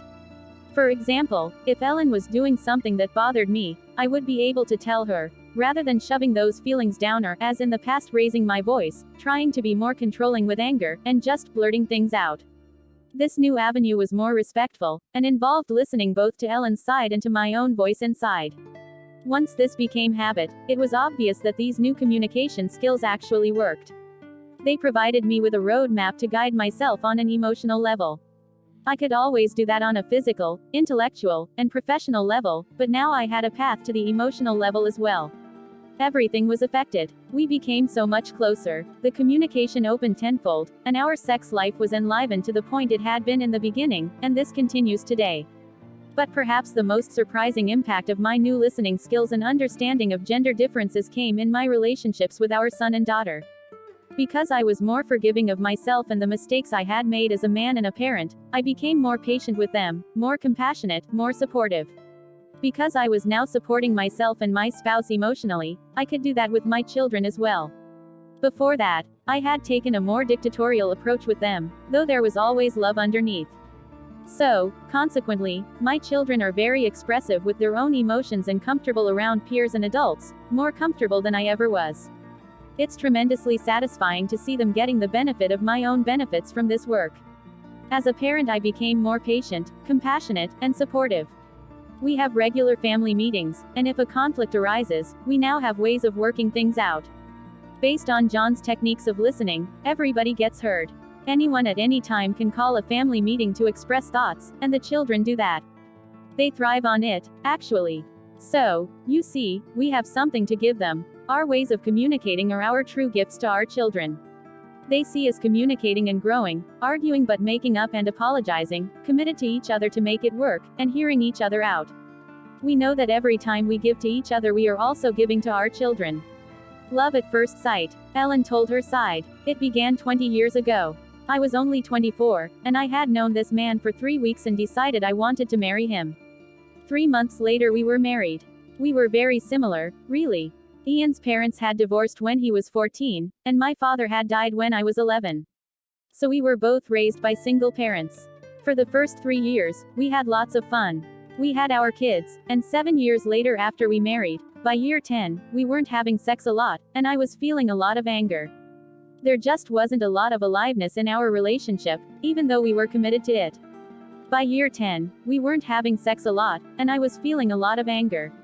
Ian decided we needed to take a seminar from John Gray. Actually, I was afraid. I thought we might realize that we'd chosen the wrong mates, that I'd find I didn't love Ian or that he didn't love me. What happened was a total catharsis. We learned the tools that enabled us to be in this relationship. The main tool for me as a woman was to become more vulnerable. I saw that I was on the masculine side of life, always focused on solving everyone else's problems and ignoring my own needs and feelings. John showed us the way a woman needed to talk, and how that was the natural way for a woman. Second, and almost more personally profound for me, at that seminar I had a huge breakdown around my feelings of loss for my father. I had never experienced these feelings, but I began to cry about them, and John saw me crying and called me up to the front of the room. He asked me if I'd like to share my feelings, and this progressed into a catharsis about having felt abandoned by men, not being able to trust men, and feeling that I could not dare to be vulnerable to men. John called Ian up to hold me when I expressed my feelings about my father. Allowing Ian to be there to witness this was just an incredible experience for me. If we women could just trust, and teach men not to try to fix but just to listen, then our hearts would automatically open up and we would feel much closer to the men. This is what happened to me. That experience improved our whole relationship. Our physical life, our intimacy, our relationship with the children. We stopped putting the children in the middle in order to keep our distance from each other. We have the tools to express our needs, feelings, likes, dislikes, and the format not to get hooked, not to take things so personally. Without John's seminar, I don't know where we would be. With it, though, we are life partners. We have the tools to express our needs, feelings, likes, dislikes, and the format not to get hooked, not to take things so personally. The format allows us, out of love, to be able to hear each other and try to support each other in what we are asking for and feeling. How do we make each other happy? Both of us try to keep the romance alive. We prioritize working on our relationship by taking time to have fun together. We take time away from the kids to be romantic and we take time away from each other to do things on our own. When we come back together, we are missing one another and have more to share. As for what I do for Ian to make him happy, well, he needs to be trusted, so I back off from giving him advice and suggestions unless he really asks. I try to appreciate him as much as I can for everything he does. What does Ian do to make me happy? He listens. He does caring little things for me. He brings me a cup of tea every morning. He participates greatly in the parenting. But the biggest thing is his incredible respect for me. He praises me and expects our children to act the same way. Those are the ways we make each other happy. Talkers and thinkers. This is Suzanne's story. I am 47 years old and have been married for 10 years. My husband, Rich, and I have known each other for 12 years and have no children. During the first several years of our marriage, I felt that there was not enough communication between us. I'm the talker, and Rich is the thinker in the family. I would try to get him to open up and share his thoughts and feelings with me, but to no avail. I came from a previous marriage where there was no communication, and I was determined that this marriage was going to be different, or it would surely fail as well. Like many couples, we didn't know how to express ourselves. Rich didn't know how to verbalize what he felt, and I didn't know what words to use to get him to open up. I found myself getting more and more angry and frustrated. The laughter had gone out of our marriage. As soon as I would begin to speak, I could see him shut down and become defensive. I would watch Oprah and get ideas on how to communicate better, then I would try to explain the techniques to Rich when he came home. As soon as I would begin to speak, I could see him shut down and become defensive. His defensiveness was extremely difficult for me to deal with. An argument would ensue. He would then make a small effort to be better for about a week or two and then we'd be right back where we started. My main concern, besides Rich's defensiveness, was that I was feeling taken advantage of and not being taken care of. I wanted a man in my life who would take control once in a while. It seemed I was the one running the household, doing all the chores, doing all the worrying, and not even receiving so much as a thank you for my efforts. My resentment was really beginning to build up. Rich always had clean underwear in his drawer and fresh shirts in his closet. Why couldn't I open my drawer and closet to find my clothes ready to wear? I found myself falling out of love with my husband and didn't know where to turn. A disturbing habit was forming. Every few weeks, when it all became too much, I would attempt to explain to him what I was feeling, but all I would do was cry. He would promise to do more around the house. Again, it only lasted a week or so. Then I heard about your book, Men Are From Mars, Women Are From Venus. I was reading the book when I heard you were speaking in New York City. I asked Rich if he would go, and he did. It was the best thing that could have happened for us. As you spoke, he heard my words coming out of your mouth. He saw us in everything you were saying. The most important thing you spoke about was what really turns women on: taking out the trash, washing the dishes, folding the laundry, etc. Rich was amazed at that. I suppose a lot of men are. We talked about it on the way home, and since that night our relationship has not been the same. As you spoke, he heard my words coming out of your mouth. He saw us in everything you were saying. Now, without being asked, Rich takes out the trash, takes the recycling to the curb, washes dishes, folds laundry, vacuums, handles all the bills, etc., etc. And I thank him when he does these things for me. We keep communications open, but it takes work. It doesn't always happen spontaneously. He takes the time to listen to me, even when it is not what he wants to be doing. If I read Rich's face and can tell there is something on his mind, or I may have said something he didn't like, I encourage him to tell me what he's thinking. If he doesn't want to talk, then I don't press. I think, however, that because he doesn't feel pressured, he is much more willing to share what's going on. I encourage him to tell me what he's thinking. If he doesn't want to talk, then I don't press. We tell each other, "I love you," every day. We don't leave the house or arrive home without kissing each other hello or goodbye. One thing Rich has always done since I met him is to call me at least once a day, just to see how I'm doing, and he always tells me when I can expect him home. This brings to mind something that happened the other day. I was baking cookies for Christmas and accidentally put in twice the amount of baking soda the recipe called for. I began baking, and the first batch of cookies tasted salty. I had to throw out the entire batch of dough and start all over again. Naturally, I didn't have enough ingredients to make another batch, so I had to run to the store. Before leaving, I asked Rich if he would help me when I returned, and he said, "Why don't you do it tomorrow?" That's not the answer I was looking for. I said nothing, and went to the store. When I returned 10 minutes later, he must have given some thought to what he said to me, because he met me at the door and said, "I'll help you. Just tell me what you want me to do." A feeling of total happiness came over me. 2 years ago, he would have sat in his recliner while I baked the second batch. 2 years ago, he would have sat in his recliner while I baked the second batch. As I said before, it takes constant work. Bad habits die hard. What makes me so happy is that now both of us really work at making the other happy. If we unintentionally say or do something that may make the other sad or angry, we acknowledge that we were wrong, apologize, and make it right. We're the happiest we've ever been, and it keeps getting better. Chapter 5. The Martians Are Coming. As I travel around the country teaching seminars, I am deeply touched to hear stories of couples separated or even divorced who, after reading my books, have reunited in a loving relationship. Although it was not uncommon to hear these kind of stories from participants in my relationship seminars, I never imagined merely reading one of my books and applying its ideas could have such an impact. With so many divorces today, it is an inspiration to hear stories of Martians and Venusians coming back to love.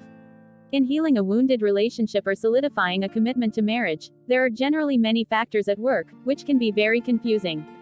It begins to make sense, however, when we understand the differences between men and women.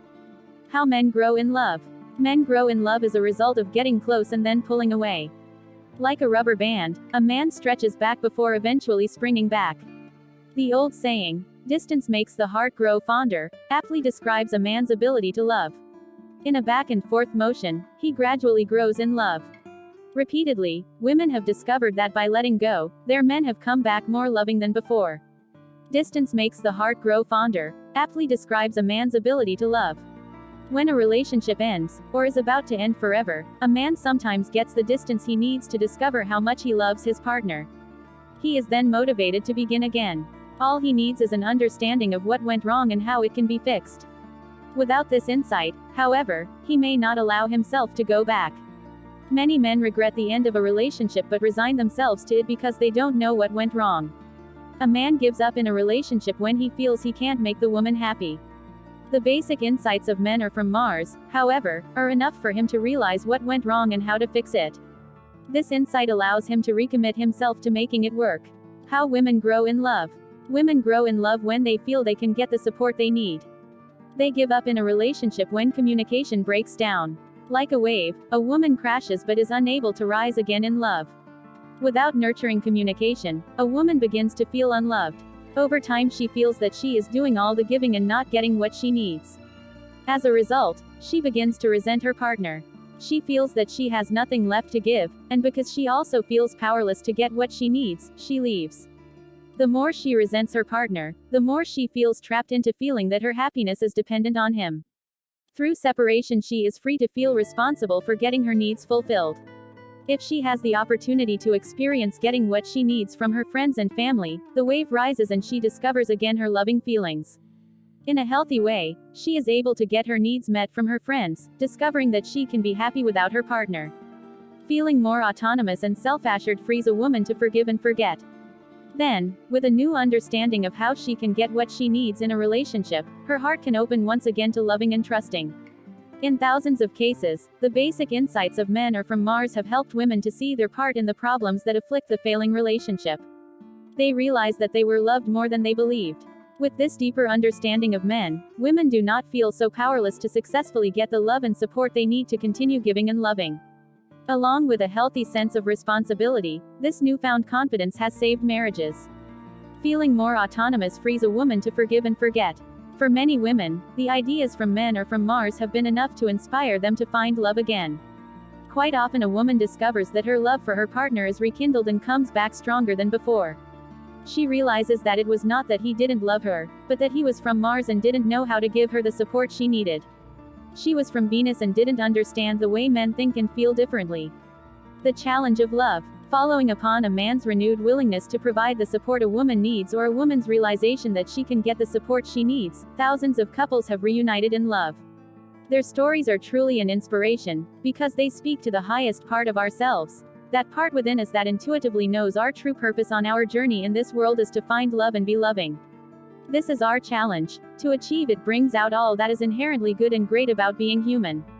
The triumphs of these couples mirror our own each time we recommit ourselves to love. Although some of these stories describe couples getting back together after a separation or divorce, the same principles apply each time we take a step closer in love. He hated it and just left one day. With tears in her eyes, Annette told her story. We were divorced and then my husband, Bruce, read your book. I can't express to you how happy we are now. We now have a baby girl and are so happy. For years we argued. He worked for the airlines and when he came home he would be distant. I would always try to bring us back together through talking. He hated it and finally just left one day. 6 months after we were divorced, he read your book. He called me and told me about the cave idea and then said he realized why talking was so important to me. He had missed me so much, but just didn't know what to do. Your book gave him the courage to try it again. We listen to your tapes and read your books again and again. We are so grateful to be happily married. I loved her but I wasn't in love. Tom shared, we had been married 23 years. I loved Christy but I wasn't in love with her. We would never want to hurt each other but we weren't happy together. Everything was flat. There was nothing to talk about anymore. I wanted our divorce to be amicable. Although we had been to various counselors, she asked that we attend a John Gray seminar, just to see if there was anything we could do to save our marriage. I was sure that it was over but to make her feel better I said yes. Within the first hour my mind was changed. I couldn't believe my ears. You were describing our relationship over the past 23 years. Except that now it was making sense. For so long I had tried to be the loving partner but I didn't give myself what I needed. I had secretly felt there was nothing I could do to ever make Christy happy. I, like most men, thought I was supposed to solve her problems and didn't realize that she just needed to feel heard and be reassured that I cared. I had turned off years ago, because nothing I said ever made a difference. I had turned off years ago, because nothing I said ever made a difference. Over the years she began to wilt. She always said that she loved me, but it seemed that whatever I did was never enough. Now I understood why. I wasn't listening. She always complained that we didn't talk, but there was nothing to talk about. That's all changed now. We can talk about everything because we are not afraid of hurting each other. We can talk about our feelings with a much greater understanding. I have learned to listen more and she is much happier. We are in love again and look forward to staying in love for the rest of our lives. Rebuilding trust. Jacob said, after reading Men Are From Mars, I thought I could go back to my wife and make things better. We had mutually decided to end our marriage. I was convinced that through applying these new ideas we could make it work. Teresa was not convinced. After many discussions we moved back in together, but still she was not sure. I had made many mistakes for a lot of years and she wasn't convinced that I could change. It took about 6 months but gradually she warmed up and started to trust me. Although I didn't like having to wait that long, rebuilding the trust helped me solidify what I needed to learn about relationships. Rebuilding the trust helped me solidify what I needed to learn about relationships. My problem was that I wanted things on my terms. I thought her terms were unreasonable. When she was upset about something or just less than friendly and positive, I would go to my cave and pout. I would withhold my love for days. Then, once I was out of my cave, I would behave as if nothing had happened. Repeatedly she was left feeling incomplete. We would argue, I would walk out, and then nothing would be said again. Her unwillingness to trust me forced me to prove to her that I could do it differently. I realized that when things didn't go my way I would just shut down and behave in an uncaring way. I still shut down and withdraw to my cave, But the one difference now is that when I come out I am very attentive, affectionate, and I will open up the conversation again and take the time to understand and validate her point of view. With this new insight into why she mistrusted me, I was able to show her through my actions that I cared. She was able to gradually open up and love me again. We are so happy today and it feels great knowing I have the power to keep it that way. Let's just be friends. Will explained, my girlfriend, Sarah, decided that she wanted to just be friends and that she wanted to date other men. I didn't know what to do. Was I just to smile, put my tail between my legs, and walk away or what? Was I supposed to get angry and fight for her love? I was so confused. I thought I had been doing everything the right way. After reading Mars and Venus Together Forever, I realized that I had been too intimate. The focus in the relationship had always been me. I would go to her and tell her what was going on in my life. I was always calling her. I thought this is what women wanted and also what I wanted. I think I learned the hard way that Mr. Sensitive can be a real turnoff.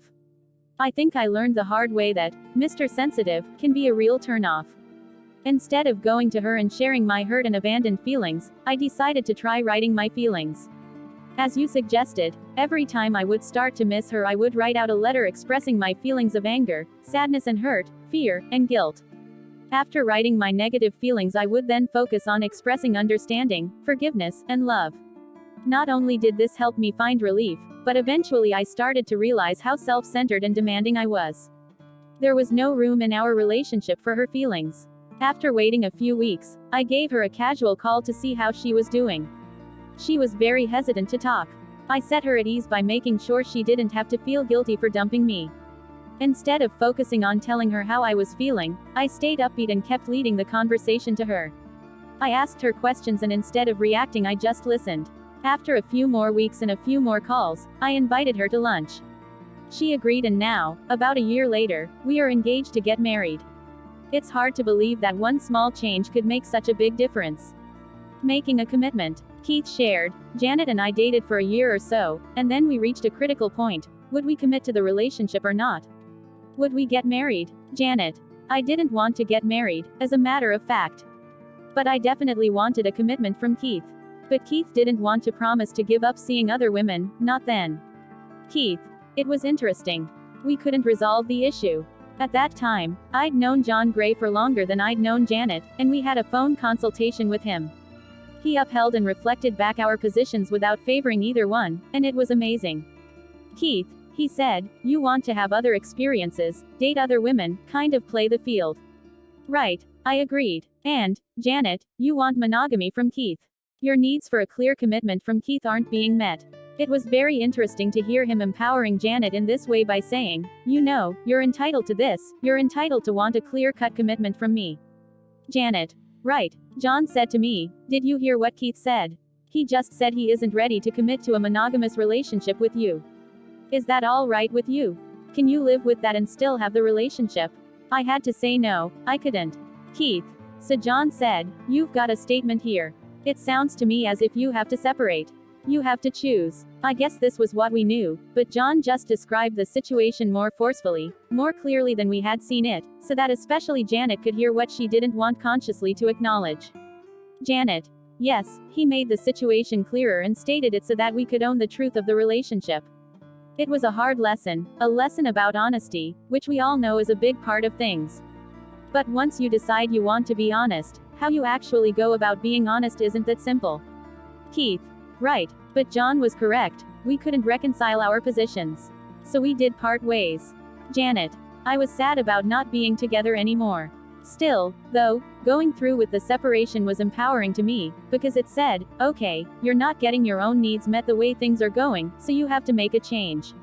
I think in many relationships people just go along with the flow. But John presented me with the idea that I had my needs and was entitled to them. So it was very difficult to face the idea of not being together, since we really did love each other, but we just weren't ready to go to the next level. We really did love each other, but we just weren't ready to go to the next level. Keith. Clearly, empowering Janet was basic, but John also helped me by not making me wrong for wanting to play the field. It's subtle, you know. The conclusion was that I wasn't a bad person for having those feelings.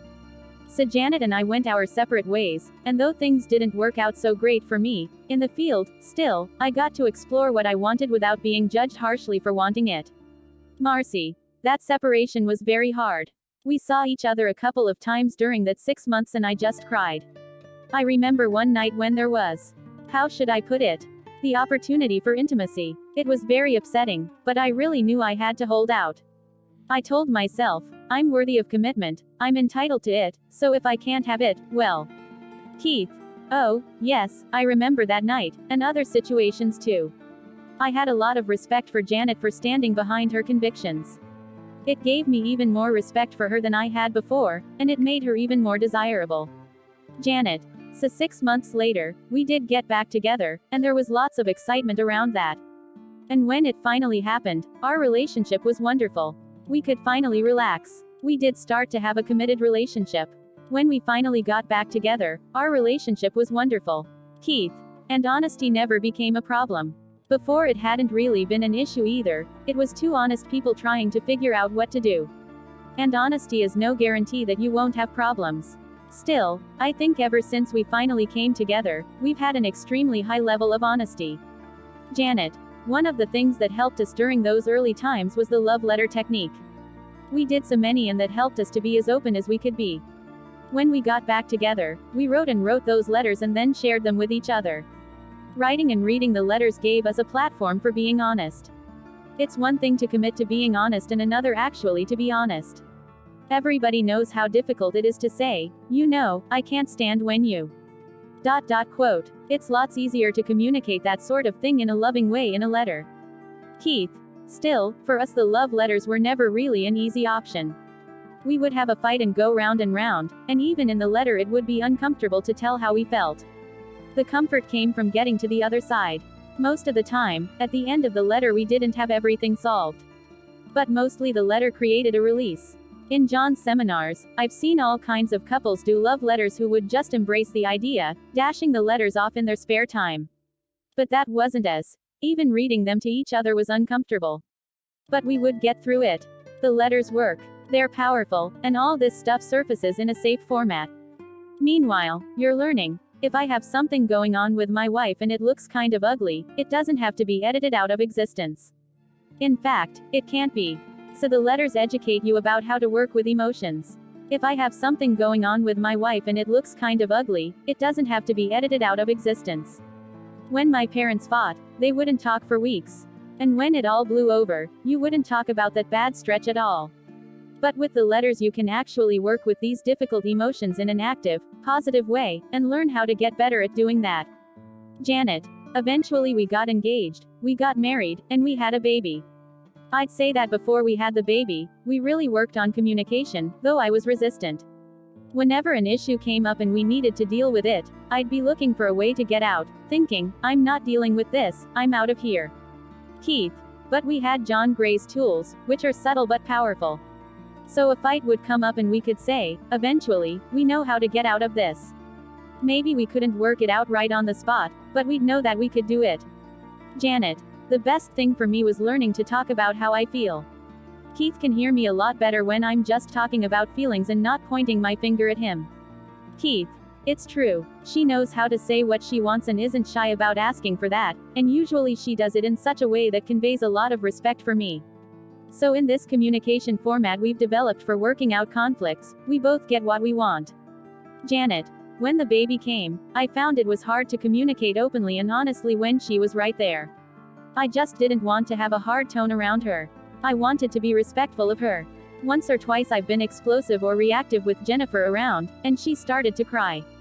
When the baby came, it was hard to communicate openly and honestly when she was right there. Keith. You know, most of the time we've had a wonderful time with our baby. But when she cries in reaction to us, well, she's like this little innocent thermometer, telling us what we're doing to her environment. So now there's an even higher premium on having good communication skills. I feel strongly that these very early years leave the deepest imprints on relationships. It's so important that we honestly create the kind of relationship environment for Jennifer that we want her to have. When she cries in reaction to us, well, she's like this little innocent thermometer, telling us what we're doing to her environment. Janet. But it's not just Jennifer who's affected. There's been lots to deal with together since we had her. Her needs do fall more in my lap. I'm nursing, I'm home, and I have to keep remembering to ask for Keith's help. He just doesn't see the stuff I see, and it's a pain for me to ask him to, for instance, fill the vaporizer or something small like that. But either I ask him to do it, and feel supported that he does do it, or I carry it around as a little thing to be resentful about. Keith. Small things. It's a loaded term, because in the male world maybe these things are small. John talks about doing small things for each other, flowers, cards, and so forth, and I've found that they enrich not just Janet's life but our life together. It's funny, we finally managed to get a babysitter and get away, and suddenly in the parking lot I remembered that I used to open the car door for Janet. So I opened the door, and felt like, oh, yes, I used to do this is great. Janet. I definitely noticed. It was kind of silly and ridiculous, but it was fun, and sort of historical, taking us back to our courting days. Keith was showing that he wanted to take care of me, put a little icing on the cake. And I certainly do like icing. Keith. See, the things are so little that they could seem trivial, but I think that they are what relationships survive on. Janet. In a way, something like opening the car door for me is like glorious foreplay. It's romance. We are so busy with work and the baby, but we're trying to take care of ourselves. We're clear that it's important to make time for sex and romance. We need to be happy and healthy in our relationship in order to be good parents. We need to be happy and healthy in our relationship in order to be good parents. Keith. Totally true. In turbulence sometimes, it ain't just about communication. It's real clear to me that what's really happening is that we've gone too long without having connected on an intimate level. Here's another thing about sex. For me as a male, the importance of taking time and being patient in sex has been an ongoing lesson. Taking time is equivalent to creating intimacy and a quality experience. Janet. For me the big improvement in our sex life has been being more honest. Keith's thing is time, going slower, and for me it's honesty, telling him what feels right, and what doesn't feel right, tactfully and gracefully. It's easy to be shut down communication-wise in sex, but if we're really conscious and aware of each other's vulnerability, then we can really open up. The sex is the glue that holds us together. Keith. You know, I have this friend who calls me almost weekly for advice on his relationships. It makes it so clear to me what it is I know. Lots of making the relationship work is just common sense. What's real to me is working things out with my wife and coming to understand her more. Love actually becomes this very humble, mundane thing, a process of working things out on a practical level. We have an argument, an old pattern arises, and there we are trying, continually working on getting things back to a harmonious state. I start to feel that yes, we will make it for the long term. No doubt about it. Janet. True, I can't imagine us not being married. Even though we have our share of fights and spats, we do have a strong foundation and a commitment to the marriage. We'll go through what we need to go through to make it work. And I guess the big thing is, we have the tools. Those tools don't stay out in the garden shed.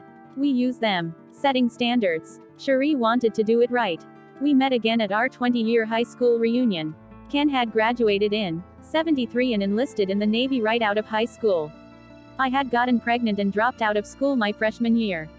I would return to school 10 years later and graduate from college with a degree in dental hygiene. By the time we met at that reunion, we had both been married twice. Ken had one child, a teenager, and I had two children, one grown and one 7.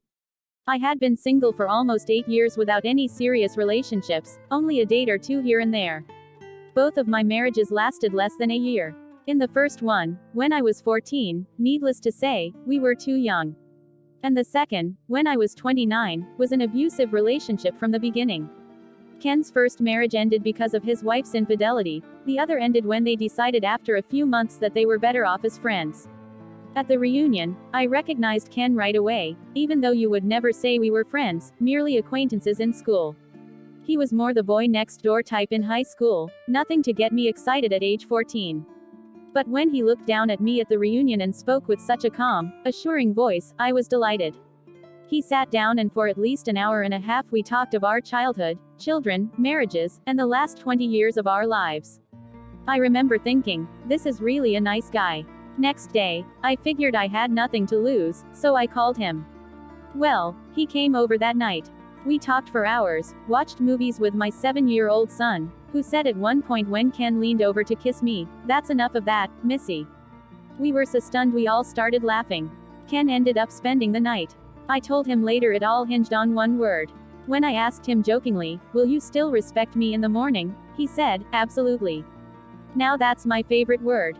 The next day he left, as previously planned, to go back to school in Oregon to become a building inspector. I pursued him relentlessly with cards and phone calls. I went up to see him a month later and he came back with me for a couple of weeks. We went on a cruise, and my son, who was with us, was somewhat jealous but really liked Ken too. After the cruise, Ken went back to Oregon, but came back again for Thanksgiving and never left. We lived together for over a year. We were very compatible, sexually and otherwise, and he was good with my son and for my son. Over the first 6 months, although we got along, I felt somewhat used, because Ken didn't contribute much to the finances. I had many bouts with depression, and finally after 6 months I laid the cards on the table. I said I felt used because he didn't offer to pay much toward our cohabitation. It's true that he was also going through a crisis because he had just retired from the Navy after 20 years and now felt somewhat lost. He was not working but had his Navy retirement pay. I, on the other hand, had a very good paying job, so it wasn't so much the money as the principle. After that, he did contribute, and things were somewhat better, but there was something else. Ken told me from the beginning that he would not tell me he loved me until he was sure. He said he was committed to our relationship but still could not say he loved me. And so my depression continued. It's very hard on one's self-esteem when your friends ask you, "How are things going?" and all you can say is, "I don't know." He said he was committed to our relationship but still could not say he loved me. Finally, in September, I said, "If you don't know if you love me by now, you'd better move out until you can figure it out." Ken seemed to think that love was a feeling that he wasn't sure he had for me. Ken moved out and was away on a job for almost a month. When he came back I told him we could not pick up where we left off, because my self-esteem could not handle it and it was too hard on my son, who was really attached to Ken by then. We saw a little of each other, but it was strained. Then we were watching TV one night and one of John Gray's infomercials came on. Dr. Gray was funny and entertaining and said everything I was feeling. I said to Ken, "That's what we need," meaning the tapes. Ken picked up the phone and ordered them right then and there. I couldn't believe it. To me, it was such a positive, unselfish move, and I was thrilled. We were very serious about the tapes and started listening to them every night. We'd stop in the middle of a tape and talk about it or rewind and listen again. Finally Ken understood how I felt. He was, and is, so good about listening and wanting to change what needs to be changed. Now he brings me flowers all the time, something he never did before. I, on the other hand, realized how Martians think. Before that, I'd say to myself, how stupid can he be, not understand how hurt I've been.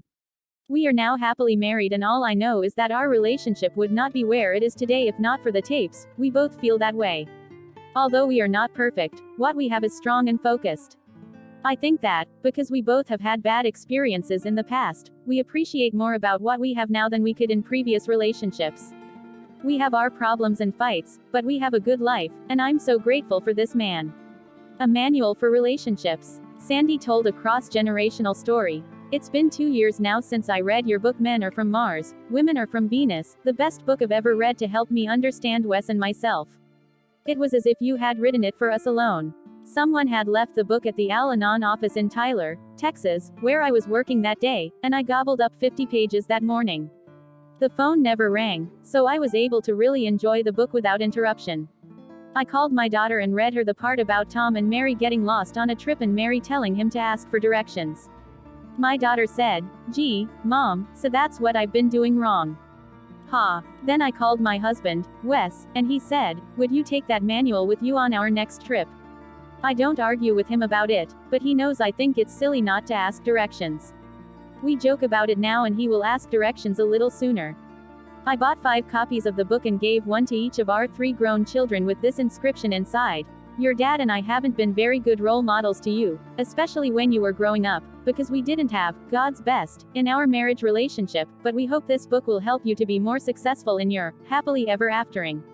At the time, our son's fiancée started reading the book and couldn't put it down, took it home with her. John laughed and told me she was telling him something later and said, "Now, I'm not trying to tell you what to do or anything." Quote. Ha. They are happily married now and are a very compatible couple. I'm pleased that a book like yours could give them a little insight into what it takes to have a good relationship. My husband is a recovering alcoholic with 5 years sobriety, and I've wasted many years trying to get him to come out of his cave. Even in sobriety, he has barely ventured out. I feel more motivated about letting him be in his cave now, and this is wonderful. It never dawned on me to just let him do that and not worry about it. Your book redirected me about changing what I can, and that's only me. Still, it's been hard for me to let go of my expectations. I always thought that in sobriety, we would sit down and talk. Wrong. When I was little, I was in a foster home for 10 years. Later, when my family was reunited, my parents never bothered to consider my feelings about the time apart. To me, this was abandonment, pure and simple, and having Wes withdraw to his cave seemed the very same. See, it seemed like deja vu all over again, but when I read your book I understood a little more about how men, all men, need to withdraw to sort things out. I've gradually been working on letting go of my expectations. My prayer has been that I'd be quieter and love my husband unconditionally. A problem has been that my voice tends to rise when I'm angry, and that backs him into his cave, and that brings on my feelings of abandonment. So that scenario has repeated itself over and over in our marriage. Recently, something different happened. We're temporarily living in a trailer in California on his job assignment, and I decided we needed to talk again. I had to keep my voice down, because the neighbors were so close. He didn't leave, because unlike at home, he didn't have a lake to fish in. So we were both forced into different behavior. He related to my feelings more than usual and I was more accepting of him. Also, I remembered to keep the conversation short, and that helped. It was a real productive conversation, which didn't end with a ticking time bomb, or a closed clam. It ended with a hug and love for each other. Since then, I've felt a great deal more peaceful and contented, and more love for the one I've chosen to have a lifetime relationship with. Anger, bitterness, and resentment dropped back a few more notches behind me and I felt myself move ahead a little more, and letting go. Your book is the most practical one I've ever found for understanding the differences between males and females, and it's so funny. I love the comparison conversations too. Right way, wrong way. My husband hasn't read the book, and that's okay. I'll still be eternally grateful to you for what I've gotten out of it. And thanks for the open sharing of what you and Bonnie went through in your relationship. It helps to know you're not just writing about something, but that you actually worked this out in your own life. I've told my Al-Anon friends and others to get your book. It's a winner. Thanks again. Recognition. Jeanette. When I bought Men Are From Mars, Women Are From Venus, I cried and cried when I read Chapter 7, Women Are Like Waves. My husband had never been around a woman who was like a wave before me and used to tell me I was crazy. Learning that I was normal, and having him read the book, was a great experience. My husband used to tell me I was crazy. Learning that I was normal, and having him read the book, was a great experience. We respect each other so much more today than ever before. We thank God, therapy, and your book for helping us to figure it all out. Running on 3 cylinders. Marie described being numb in marriage and overcoming a family crisis. When I first got John Gray's book, I started learning so much about myself and our relationship. I felt like a baby getting wonderful milk from that book. I took it everywhere with me. John directly talked about what was worrying me so much. The foundation of our marriage had been all snowed over, to where my husband, Doug, and I were numb to one another. Now, I'm an interesting person. I've always got some exciting, adventurous thing going on. Even if I'm making mashed potatoes, I can make them sound so exciting that my husband can't wait to come home. My husband has always been very drawn to that, because he's a businessman. I'm a draw to him because I love life so much.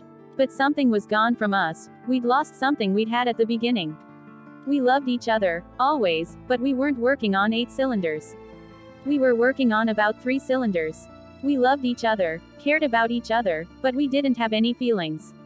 Now, what was going on? Well, we had a crisis. We were very high in love. Whenever we compared ourselves to our friends, it was clear to them and to us that we loved each other very much. But the company my husband was with, making a very comfortable 6-figure income, folded its doors suddenly, and we had to change our lifestyle. Doug went into his cave, and because I wanted the nurturing and the comforting and the, "Don't worry, honey, everything's going to be all right," I followed him right in there. I thought I was helping him, going after him like that. I thought I was the greatest wife in the world. I've read the stories of powerful women. Why? Edison's wife got all the funding for his work. I just thought I was helping Doug, going in after him like that. When I went in his cave, I thought I was the greatest wife in the world. It was then that I discovered John Gray's book. A friend talked to me about men are from Mars, women are from Venus, and I remembered, because if there was ever any marriage I respected, it was hers, a loving, caring example. When I saw the book in a store, I asked a friend to split it with me, until I saw what I was doing and had a talk with myself. Marie, you love your husband so much and you're going to split the cost of the book. Get serious. And, financial crisis or no financial crisis, I bought the book. Reading it, I saw that I had been damaging Doug, really damaging him, so much. I was assuming that because he was in the cave he had pulled away and left me, left the whole family. And all along he was trying to sort things out and protect us as best he could. I didn't have a clue to that before. I just thought Doug was broken. And I'd thought this a lot of times before. I myself am a creative communicator and have developed some of my own tricks to get other people to share how they feel.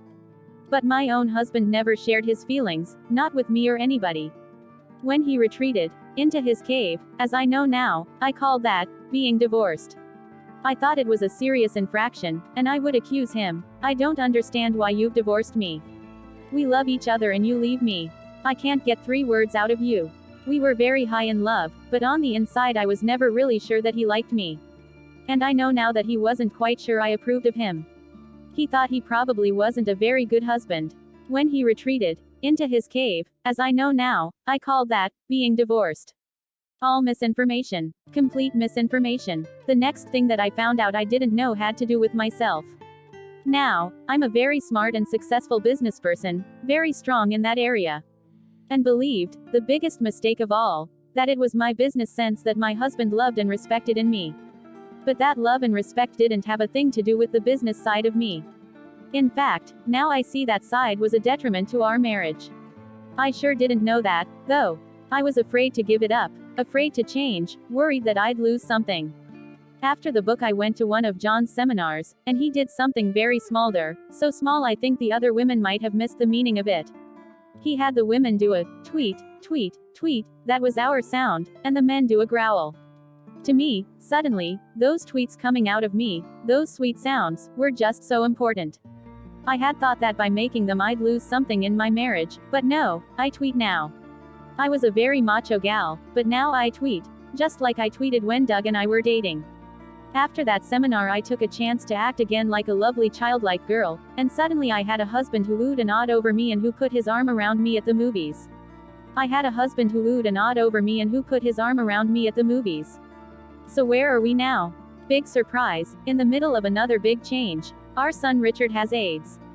But between Doug and me there's a new understanding. I don't feel as if he's divorcing me when he goes into his cave. In fact, when he does that it makes me proud because I know that he's a man, and I feel secure when he's in there. I don't want to go into that cave. I don't want to hurt the inside of him. And I feel that I'm so lucky, because I don't think many women would have gotten away with what I got away with and still have their men fall back in love with them. We're strong enough now to turn to this new situation with our son, who has come back home. He and I talk and talk. It has been absolutely the most rewarding experience of my life this year to be with my son.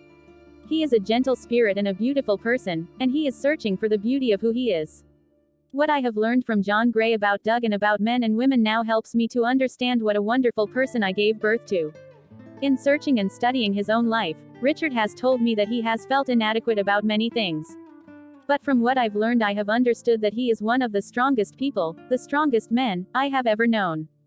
John's work has helped me to show Richard his strengths, to touch unconditionally, to feel and be sensitive, to go to scary places where his brother wouldn't go, to say no when he means no, yes when he means yes, to see and appreciate the joy in my eyes that I've had from learning the truth. Richard loves John Gray because he sees that joy, and it's a gift to have joy when a child is sick, and to face a child's death without bitterness. John's work has helped me to show my son his strengths. So John Gray has given me all of the beginning things I had with Doug when we first fell in love. And he's given me the softness that I had then too. He's given me the eyes and understanding to be with Richard, to talk with him every single day, just as if he were 3 years old and he had climbed up onto my lap. All that's wrapped up together. Doug's still quiet, quieter than ever. He still doesn't express himself much. But just this morning, which is almost Christmas, he came in and said, "Here's the best present I'm giving you, Marie. I'm giving you this morning and all the other mornings for you to talk with Richard." Absolutely right. He's made my life safe so I can talk as much as I need and want to with Richard. All my life, and I'm 56, I've looked for how to be a woman, wife, and mother. John Gray has taken the pieces of the puzzle and pulled them all together. Anyway, it seems like everything worked out. The funniest thing happened. We bought a car from some friends of ours and drove back from Georgia separately. I had a John Gray tape that I put in the new car, and Doug took the car and drove off. And found out, he couldn't turn off the tape and couldn't get it out of the player. So for 9 hours the tape went on, over and over again. He got 9 hours of John Gray.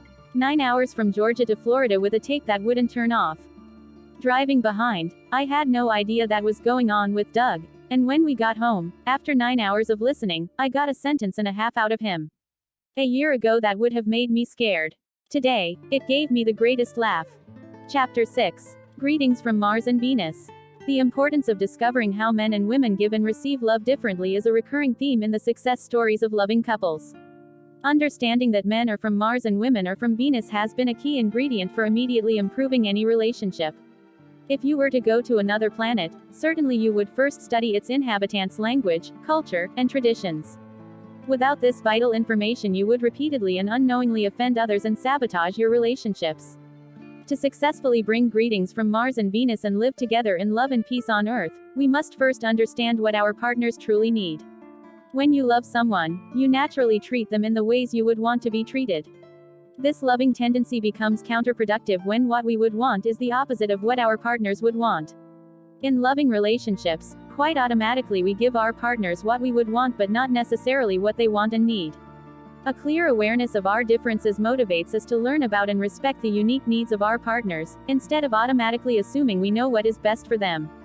Without a deeper understanding of how to give and receive love, we continue to be disappointed and frustrated.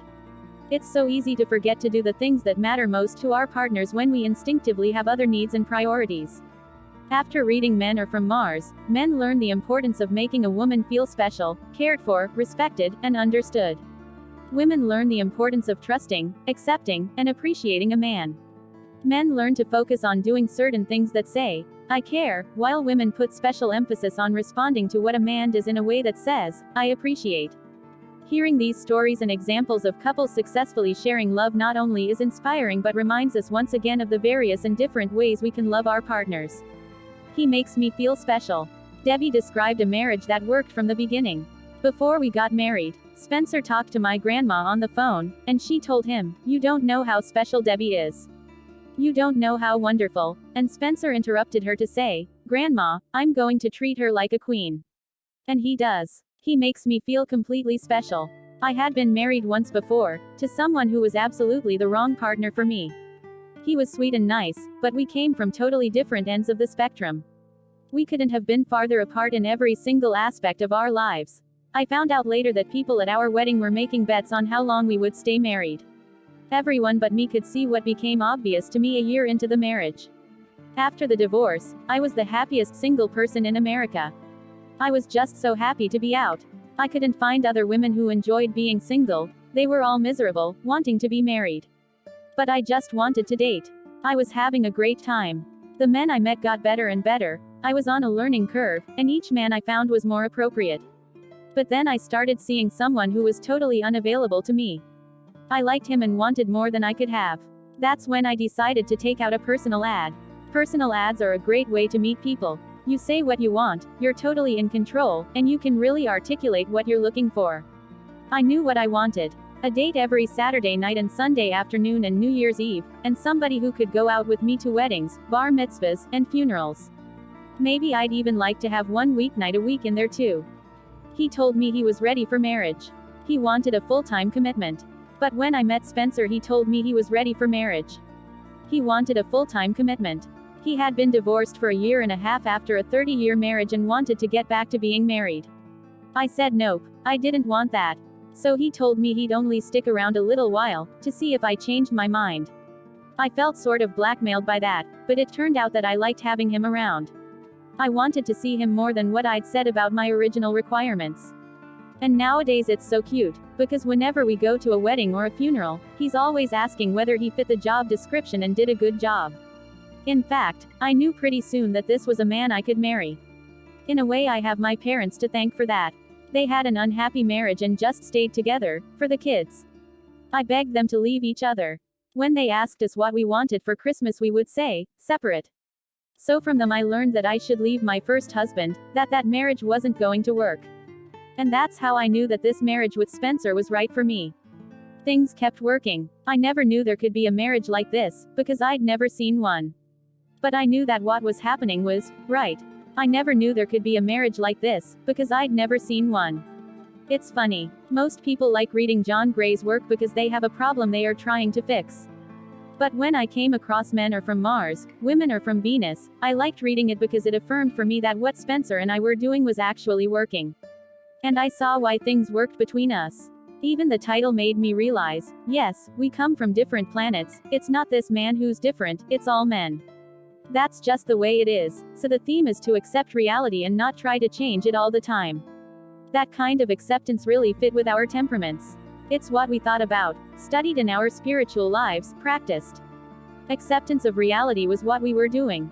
Another thing was the tools. Probably the most important communication skill John Gray talks about is listening. And what I have in my husband is a man who just naturally listens. I think I'm extraordinarily lucky to have found him. Suddenly I was being heard, as opposed to being on parallel tracks with a man, not really intersecting. Spencer and I were on the same train. What sums it up is the list he keeps in his wallet of things he wants to buy me in order to please me. He listens so carefully to what I say, not just to him but to other people, that he picks up these little hints and writes them down so he doesn't forget.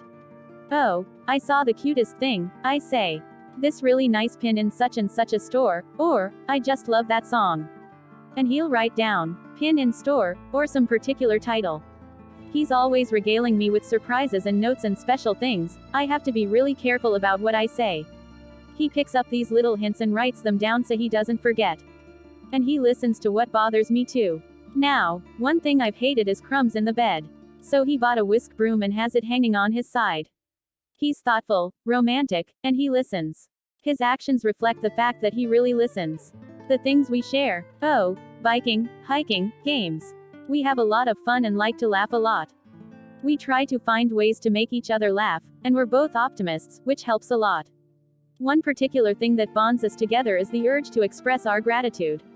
For example, we started saying grace before dinner, and now it's a chance to say what we're grateful for, not just the food, but each other, where we live, that we have enough money to give some to people who need help. And once a week we do volunteer work, serving in a free dining room and doing other things to give back to the community. We see this as a joyful commitment that we can do together.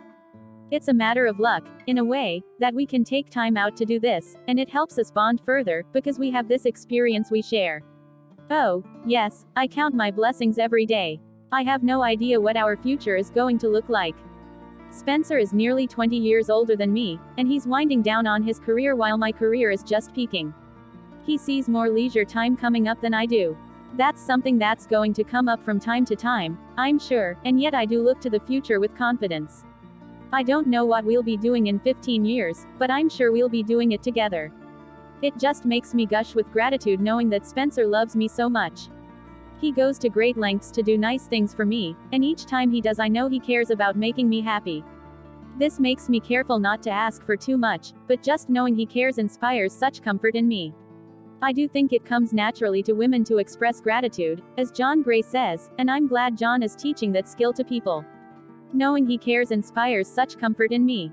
I count my blessings every single day, but the thing I'm most grateful for, I think, is that Spencer listens. Not to mention the fact that I have a date every Saturday, Sunday, and New Year's Eve.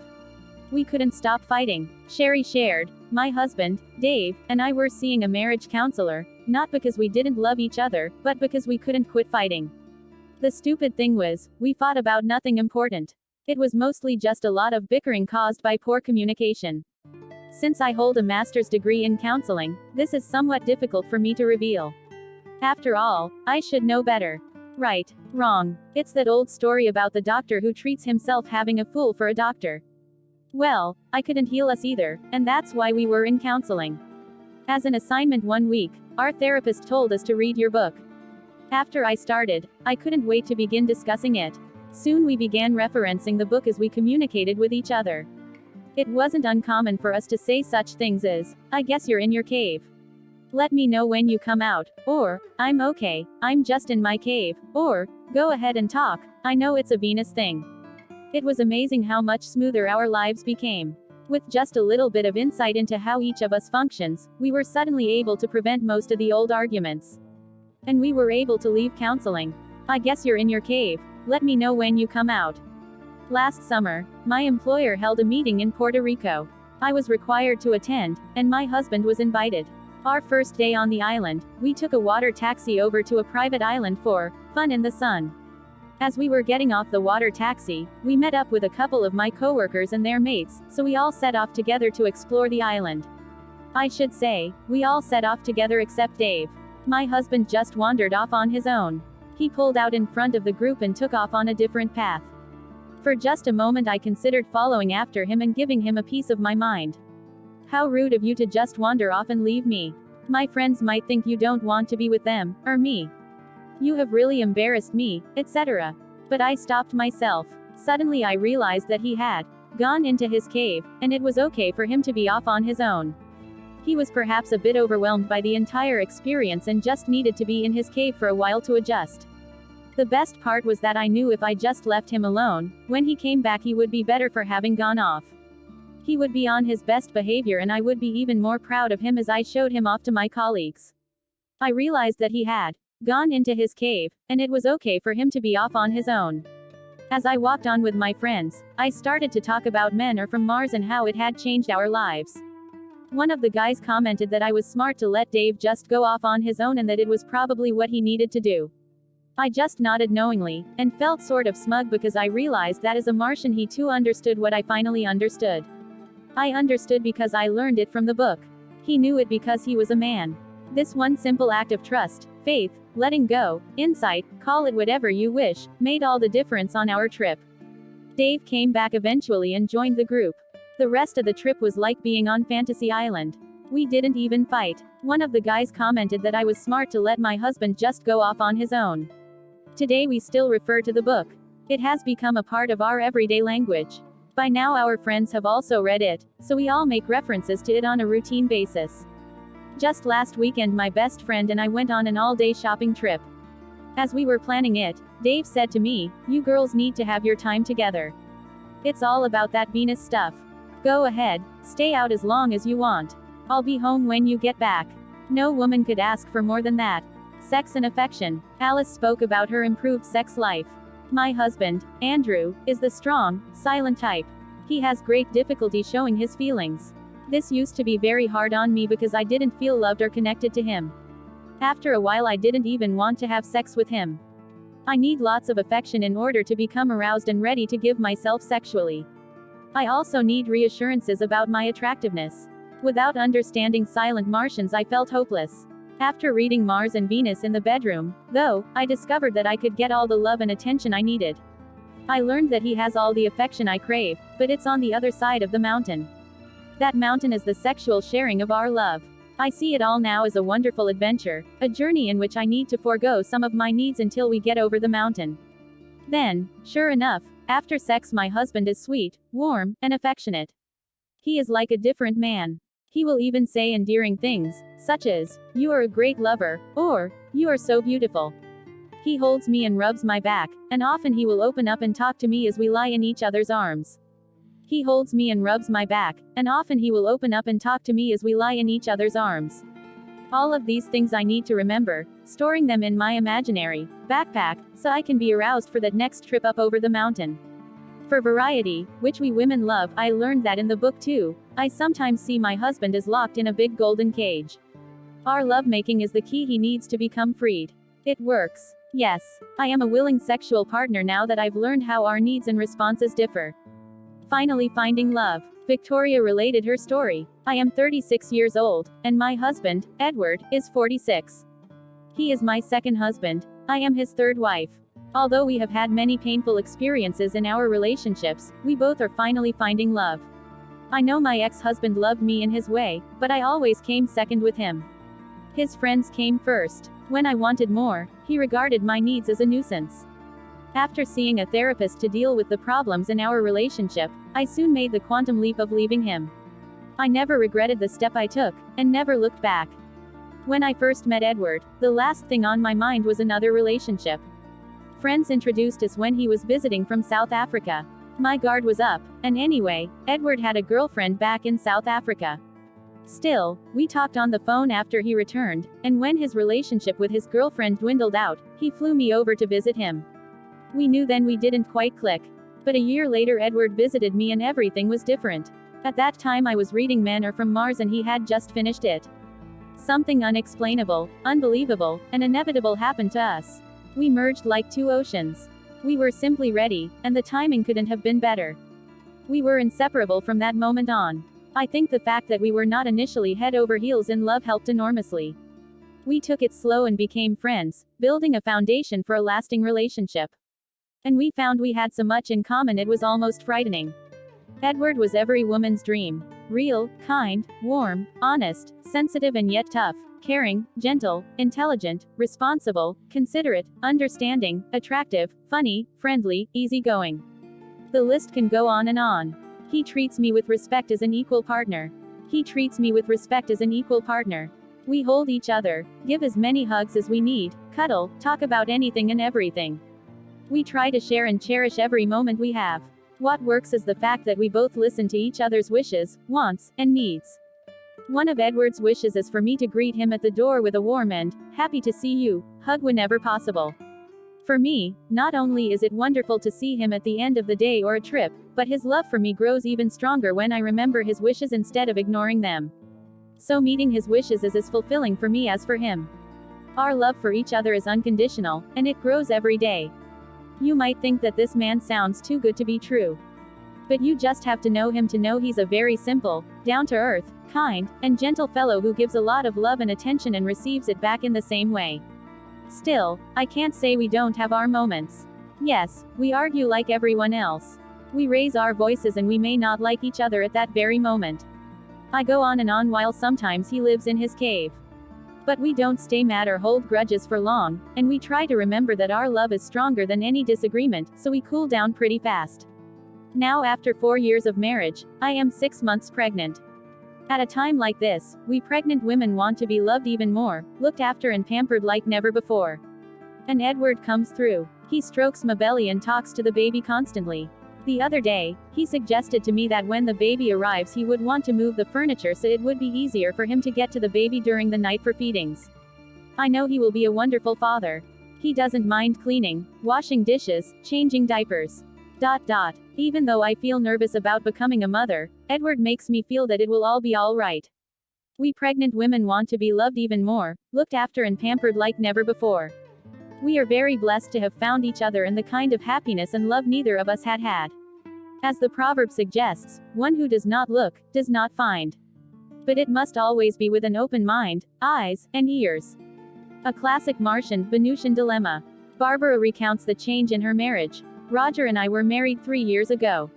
Our life is wonderful, full, and comfortable. But it was not always that way. Before reading Men Are From Mars, Women Are From Venus, we constantly felt at odds with each other. I never felt that he truly listened to me, and he felt that I was never satisfied, a classic Martian, Venusian dilemma. I would manufacture upsets in our relationship just to get him to sit and talk with me. Sometimes those conversations would stretch deep into the night, until 2 or 3 in the morning. Finally I realized that I was looking for reasons to fight just so he would have to discuss things with me. This gave me his undivided attention. But I also got what I hadn't counted on, his anger. I would manufacture upsets in our relationship just to get him to sit and talk with me. Eventually I learned that it was futile to start an argument over an insignificant event, because he would withdraw even further into his cave after the discussions were over. I would feel good, because I'd finally had a chance to talk, spewing out all the things that were on my mind, but it left him frustrated. Roger felt responsible for all the feelings I had, and hence he wanted to fix me. I wasn't looking to be fixed. I just wanted him to listen. Since we had this classic, fix just listen, routine going, nothing was accomplished in these argument sessions. This pattern lasted 3 years, until I read Men Are From Mars, Women Are From Venus and understood the difference between the two of us. I asked Roger to listen to the audio tape and watch the video, and after that we began to relate to each other differently. We began to accept the fact that we were different.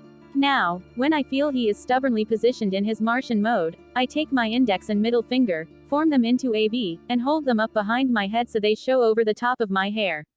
I may wiggle them a little and jokingly comment that he is being my favorite Martian again. I jokingly comment that he is being my favorite Martian again. We can laugh and joke now about situations that used to initiate an argument, and our relationship has dramatically improved. I understand now that a Martian needs his space, that his cave is off limits to Venusians, and that he will come out eventually when he's ready. And he understands that a Venusian needs to talk, and talk and talk, and that he, as her favorite Martian, needs to listen and not try to fix her. We accept that it's okay to think differently about money, children, sex, work, spending time together, and so on. If we can remember to accept the fact that we're different, we can understand that the other is not being obstinate, stubborn, or disagreeable, but is just from another planet. We understand that the other is not being obstinate, stubborn, or disagreeable, but is just from another planet. For instance, at Christmas, Roger waits to the last minute to buy presents.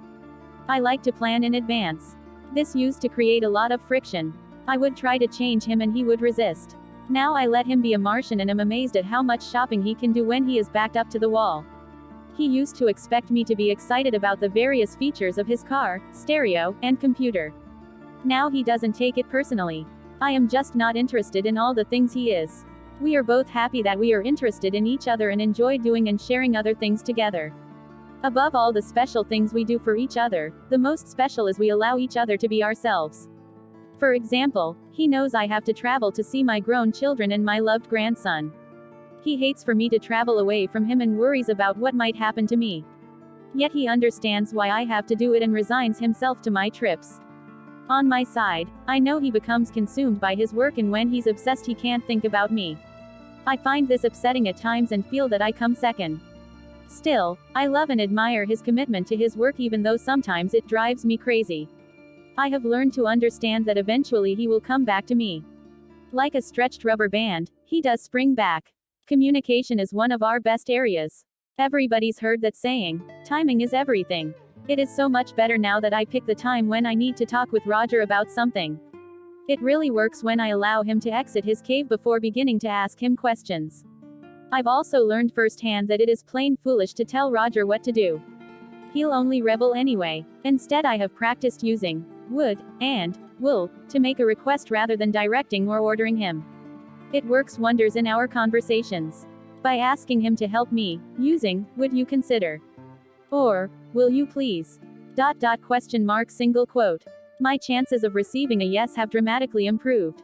I've realized that he is in his cave when he's doing some of his favorite activities, watching sports on TV, working in the garage, doing math problems on the checkbook or the bills, driving his spaceship around the planet.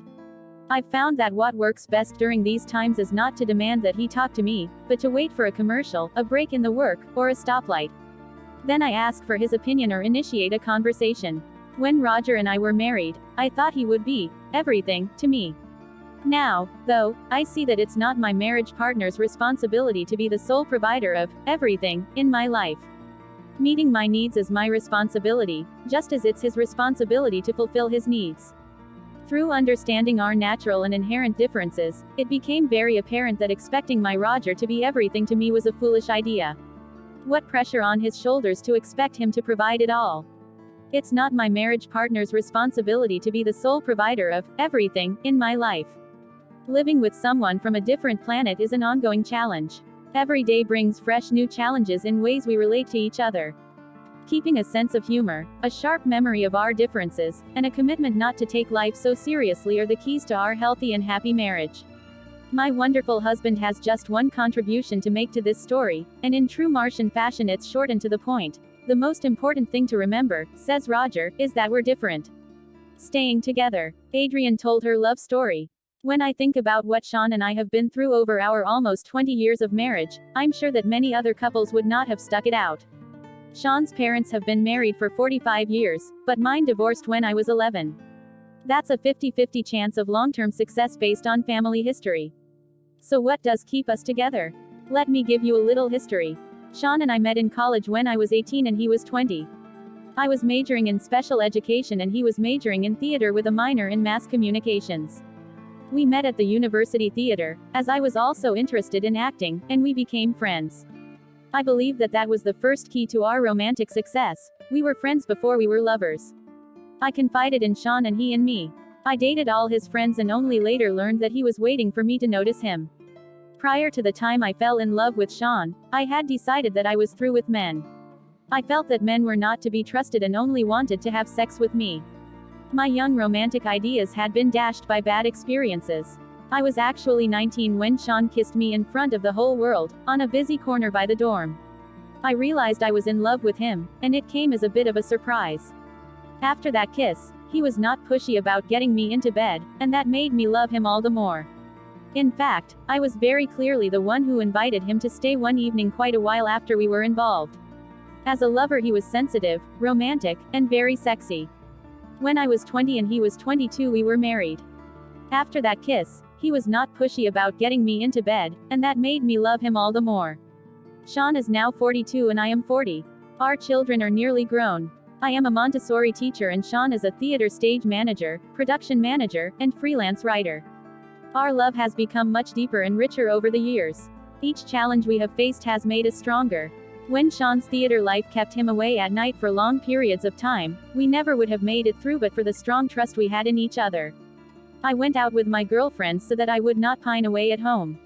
In our case, absence made the heart grow fonder. Throughout our life together, we have also had our lives apart. If we were going through a tough time, we would stick it out. We sought the help of a therapist when we had trouble with our son. We read self-help books, talked to friends, recognized the parts we each played, and took the time to work things out. Humor has been an important ingredient in getting through rough spots, as well as the patience and perseverance to keep trying. We look at each other today and realize that we love each other more than we did in our younger days. Our sex life has taken on new and exciting realms as we know each other so well.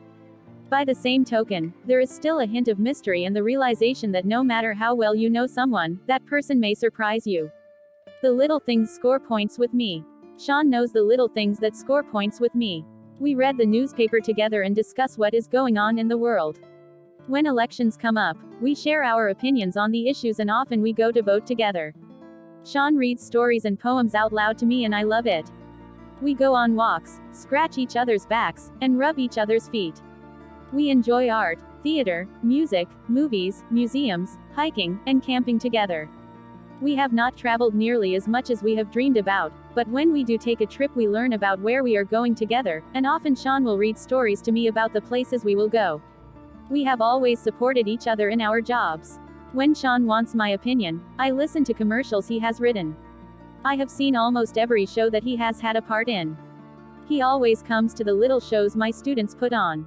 Sometimes he is a part of a show, such as the time he read the story while my daughter and I did the shadow puppets for a special presentation during the holidays. He will read and edit my classroom newsletters for me if I ask him to. He has helped clean up the classroom after big events and actively participated in my school's fundraisers.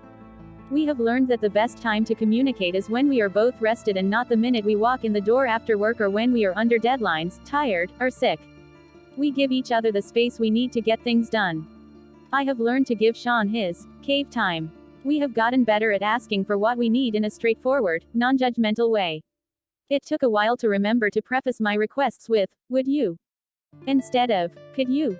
It's a little thing, but he really appreciates it. During times when our jobs have put us in the position of ships passing in the night, we write notes to each other. In this way, we do not get too far behind in what is going on with each other and the children. We will be continually learning together with each challenge that life presents. We are soon to be a couple with no children at home. Our daughter is a senior, and this last year before she goes to college is very precious to us. At the same time, we are faced with Sean being unemployed and with all the ups and downs that go with that. I feel that we will get through this also. We have a strong foundation. Knowing what you want. Mitzi shared, at age 38, I had reached a point where if I wasn't in a really good relationship I preferred being by myself.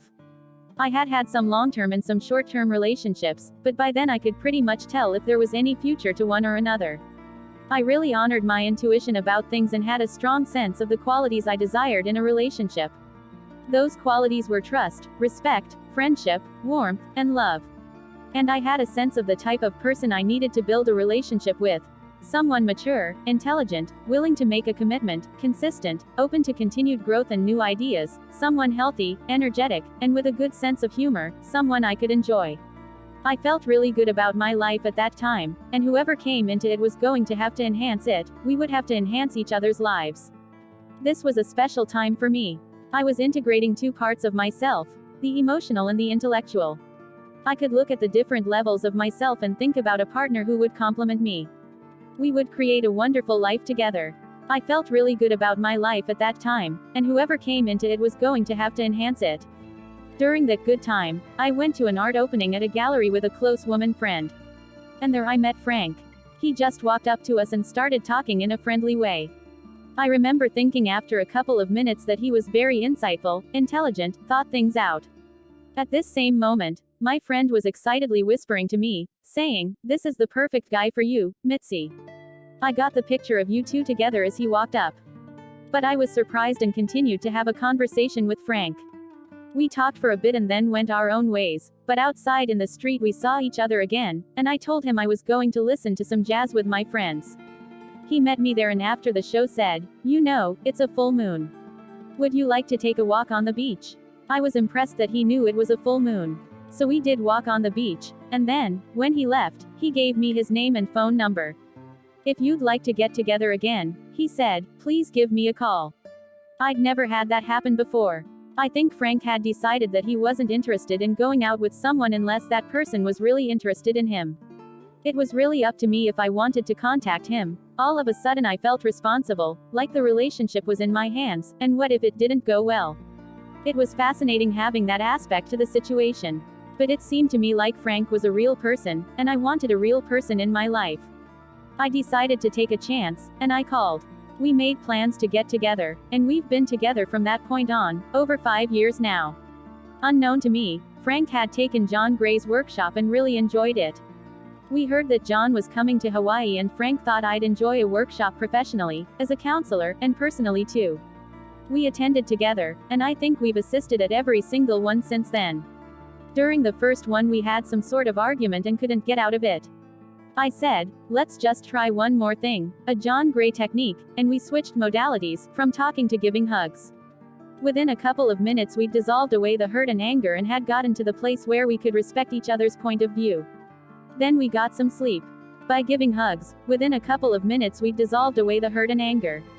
What was wonderful about our relationship that first year was that we just hibernated and healed. I felt a deep healing just being with him, and the sense that I was home.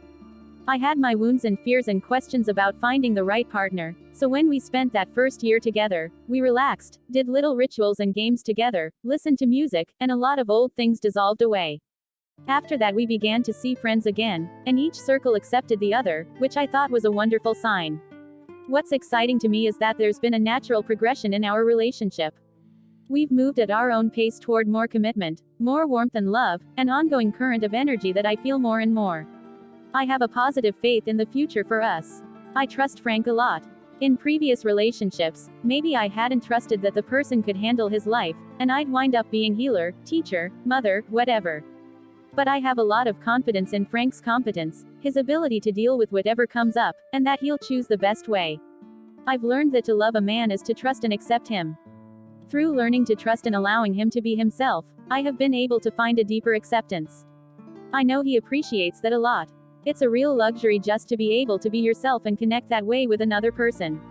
Ultimately it would be great if everyone could feel that way, but one thing or another keeps people from really revealing themselves and showing themselves to the other person. It's wonderful when you can just come across as who you are and know that you're okay and you'll be accepted. Besides an increasing acceptance, through participating in John's seminars we have found a common language, a framework, we can use to think about our relationship that isn't difficult, confusing, or abstract. It's very understandable, and the information we've gotten can be put into use and practice immediately. We have found a common language, a framework, we can use to think about our relationship that isn't difficult, confusing, or abstract. I've looked back over my past relationships when I started really thinking about what men want, and I could see that, even with the best intentions and trying to do the right thing, I did cause some damage in those relationships. From John Gray I got a clearer idea of what men and women needed and what was important to them in a relationship. Believe me, I integrated that information into my profession as well as my personal life. To build on the things that work, to do the things that work in relationships, that's what we've done. There was a kind of a natural flow to what happened between Frank and me, and I didn't feel the need to push and manipulate things. I had the trust that the right things would unfold at the right times. And they have. Overcoming the fear of commitment. Frank told the story from his point of view. I was married when I was 21. The lady was 17. She was from Australia, and part of her agenda was to marry to stay in the country. I felt pushed into the marriage. It didn't feel right. I didn't want to do it, but I didn't have enough self-confidence to assert my own way.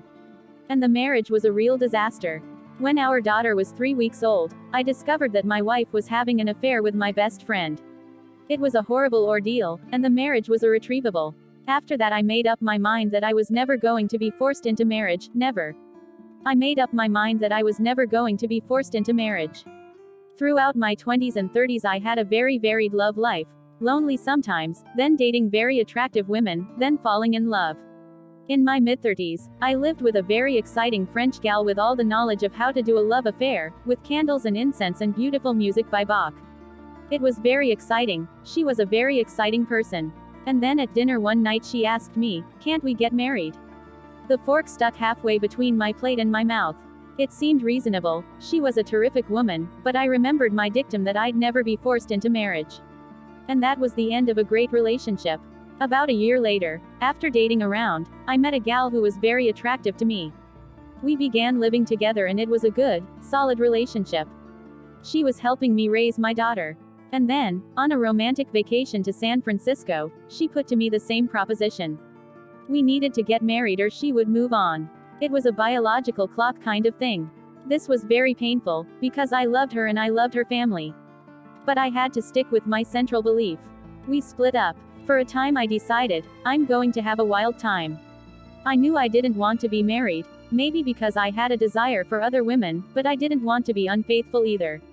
So I decided to take a year and a half off from my business and enjoy life. And I did. I had a heck of a good time, one of my most fun years with my friends. I went out with lots and lots of extremely beautiful women. Would you believe it? It ended painfully. I had a beautiful young German girlfriend, and one day she announced that she was absolutely in love with my best friend. It was like a mirror image, an echo, of my first marriage. I didn't know what to do. All my theories had finally been used up. A little while later I went to an opening at an art gallery, and there I met Mitzi. We had a friendly conversation, and after a while we decided to go and get a cup of coffee. We went to an espresso place where she was meeting some friends. I thought, here is a warm, loving, nice person. At the espresso house, Mitzi brought out some photos of herself taken at Halloween. For the opening she was wearing a long dress, but in the pictures she had on a string bikini, and this kind of clamshell bra. I saw that she had an incredible body, and all of a sudden I felt a big surge of attraction toward her. That wasn't her intent, I don't think, but I went, wow. This is a very attractive person. I hate to admit it, but for me that was the initial hook. We went down to the beach and kissed a while, and then I gave her my number. If you want to get together, give me a call, I said. I left it in her hands. In a couple of days she called, and I found out I was very attracted to her in all senses. Look, I was heading toward 40, I realized I was going to die someday, and I didn't want to be some single guy running around trying to get laid all the time. I realized I was going to die someday, and I didn't want to be some single guy running around trying to get laid all the time. And Mitzi made things easy. She had a really nice home, not fancy in any respect, but she made it very comfortable with all the things she loved up on the walls. And she was into health foods, as I was. She knew how to make things beautiful. I liked coming back from the salt mines, my contracting business, to lighted candles all around the house, heavenly music, and a person interested in everything I was doing. Oh, she had her own stories to tell too. She just had that nesting thing down naturally. Also, she had real spiritual beliefs, which she was sincere about. It meant our relationship had the possibility to go further than just, what's for dinner? How much money did you make this year? Spiritual development. That was one of my hidden agendas in searching for a relationship. I liked it that Mitzi was in a business that helped people. She was always helping people, and they were always calling her. Also, it was quite unusual, but she really had no desire to have kids. She loved kids, played with kids, but didn't seem to want to have one of her own. That wasn't a driving force for me either, since I already have a child I am close to and love very much. Especially after I introduced her to the seminars, we constantly employed John Gray's techniques to smooth things over so they didn't get blown up. It helps a lot to remember that we are different and there is nothing wrong with our different ways of looking at things. It also helped me to figure out what she really needed and then honor her by respecting what was important to her. I like that Mitzi is very feminine. One thing John said that scared me was that as men get older, they naturally become more feminine and that they must be careful to stay grounded in their masculinity. That's okay with me, but he also said women tend to become more masculine and need to stay connected to their femininity. I told her, it scares me to think that you might eventually become a growly old man. Let's work to make sure that doesn't happen. It's a matter of working on things and nurturing her feminine needs. It scares me to think that you might eventually become a growly old man. But I still had my old agenda. The first week we got together, I told her, don't expect me to get married. I don't really believe in it. And that was no problem with her. We never even discussed getting married after that. Fast forward now to the point where we had been living together for 5 years. We had gone camping in a very remote valley on Kauai. I remember it was my birthday, August 20th. I woke up with no idea of what was about to transpire. We had planned to go on a hike with some old hippies called the Outlaws we had met. We wound up in the most beautiful place I'd ever seen. A series of waterfalls with a slippery slide. It must have been like the original Garden of Eden. Mitzi and I went to the very highest of waterfalls and got in the water together with the sun shining on us and water falling down around us. And suddenly a crazy thought, with no prior warning, entered my mind. I should ask Mitzi to marry me. I'm totally non-pressured. I'm with the person I love so much. This is my birthday and the most beautiful place on earth. But the words wouldn't come out. I finally managed to ask her after 3 or 4 minutes of choking. What? She asked, and I had to say it again. Of course, said Mitzi. Since then we haven't talked about it much, but we sent out a Christmas letter saying we were engaged. I feel good about it, having made a decision like that without pressure. There's an inevitability that we'll be together forever. Learning to open up. Kyle shared, about 3 years ago a friend of mine called me and said, you gotta hear this guy. His name is John Gray. I know you and Gary have been going to couples counseling and I really think you two would benefit. ... Single quote. She was exploding with excitement and proceeded to tell me how this information was different from other things she had heard. Men are from Mars, women are from Venus. The title of this book piqued my interest, so with much effort I talked my husband, Gary, into joining me at a seminar. He said, if this is another one of those male-bashing events, I'm going to leave. If this is another one of those male-bashing events, I'm going to leave. We were both open and eager to learn, but as John proceeded to say how women needed to be cared for, I was perplexed. At that time, I didn't know the power of being cared for as a woman, so I challenged John. We can take care of ourselves. We're more than capable. We can do anything a man can do.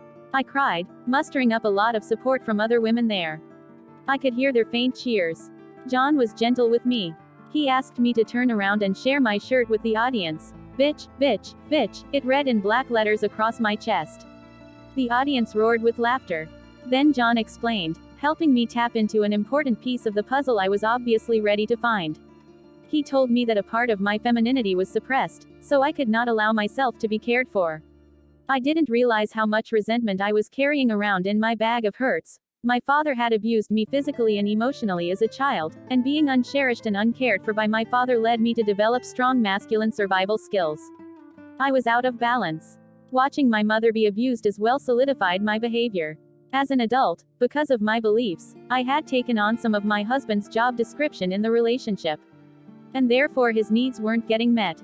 He felt less of a man, while I believed, subconsciously, that I had to strip men of their power so I wouldn't get hurt anymore. All this was based in fear, and love can't come from fear. John helped me unlock the key to those feelings, and after attending a series of lectures and workshops and reading John's book and listening to his tapes, I started to transform. Being cared for is a magnificent gift for the female side of me. It has been a healing experience for my soul. My husband does things for me now that I can really show him I appreciate, and the more I show my appreciation, the more he wants to do.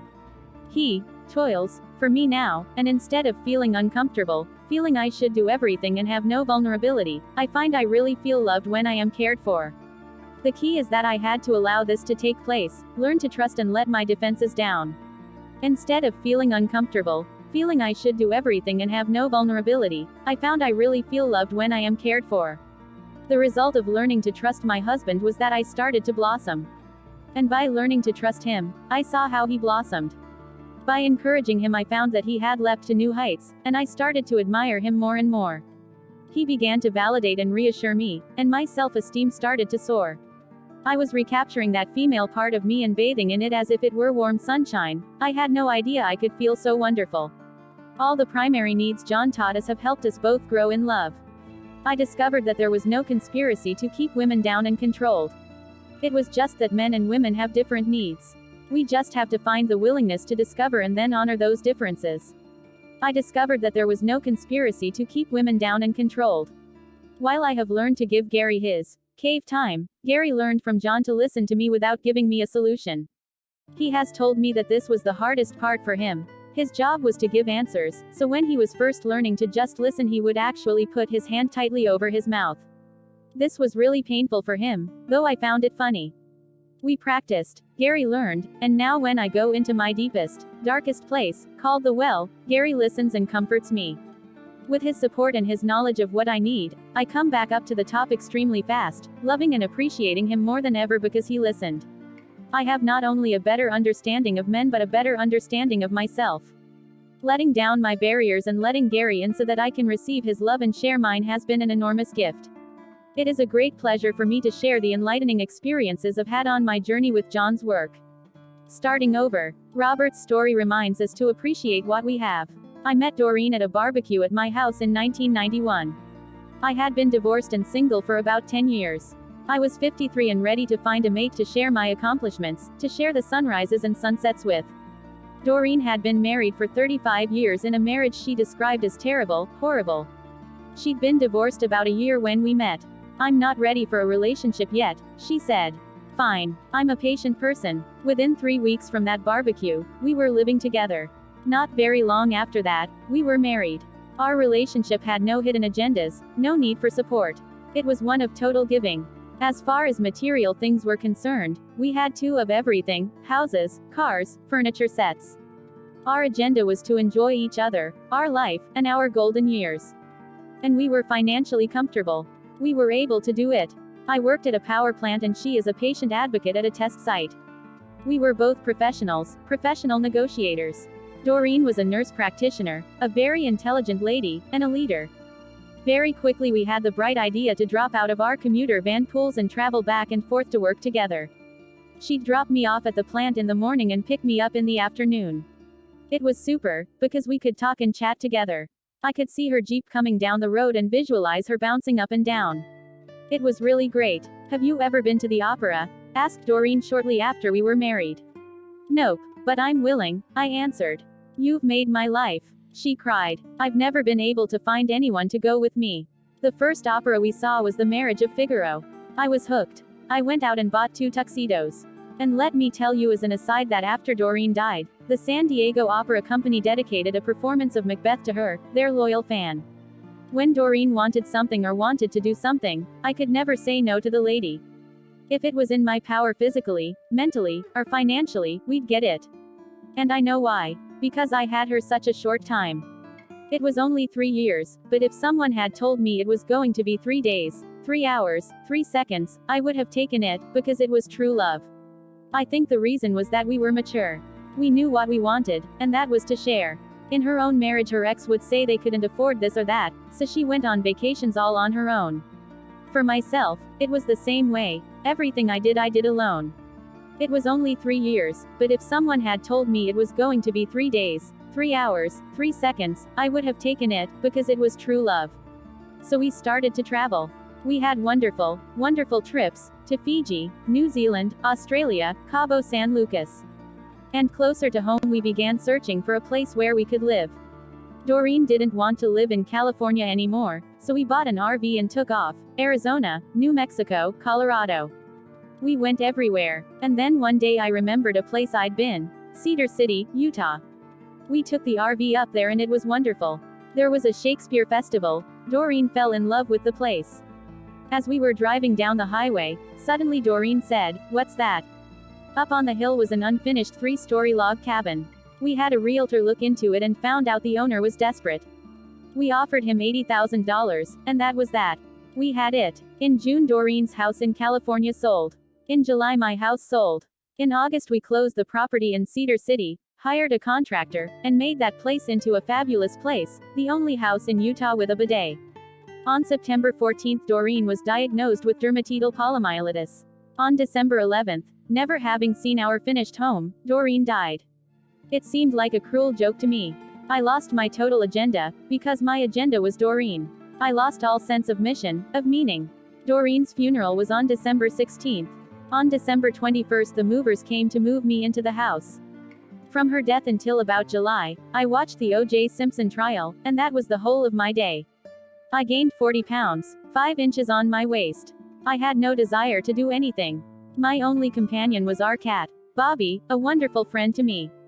But I was completely devastated.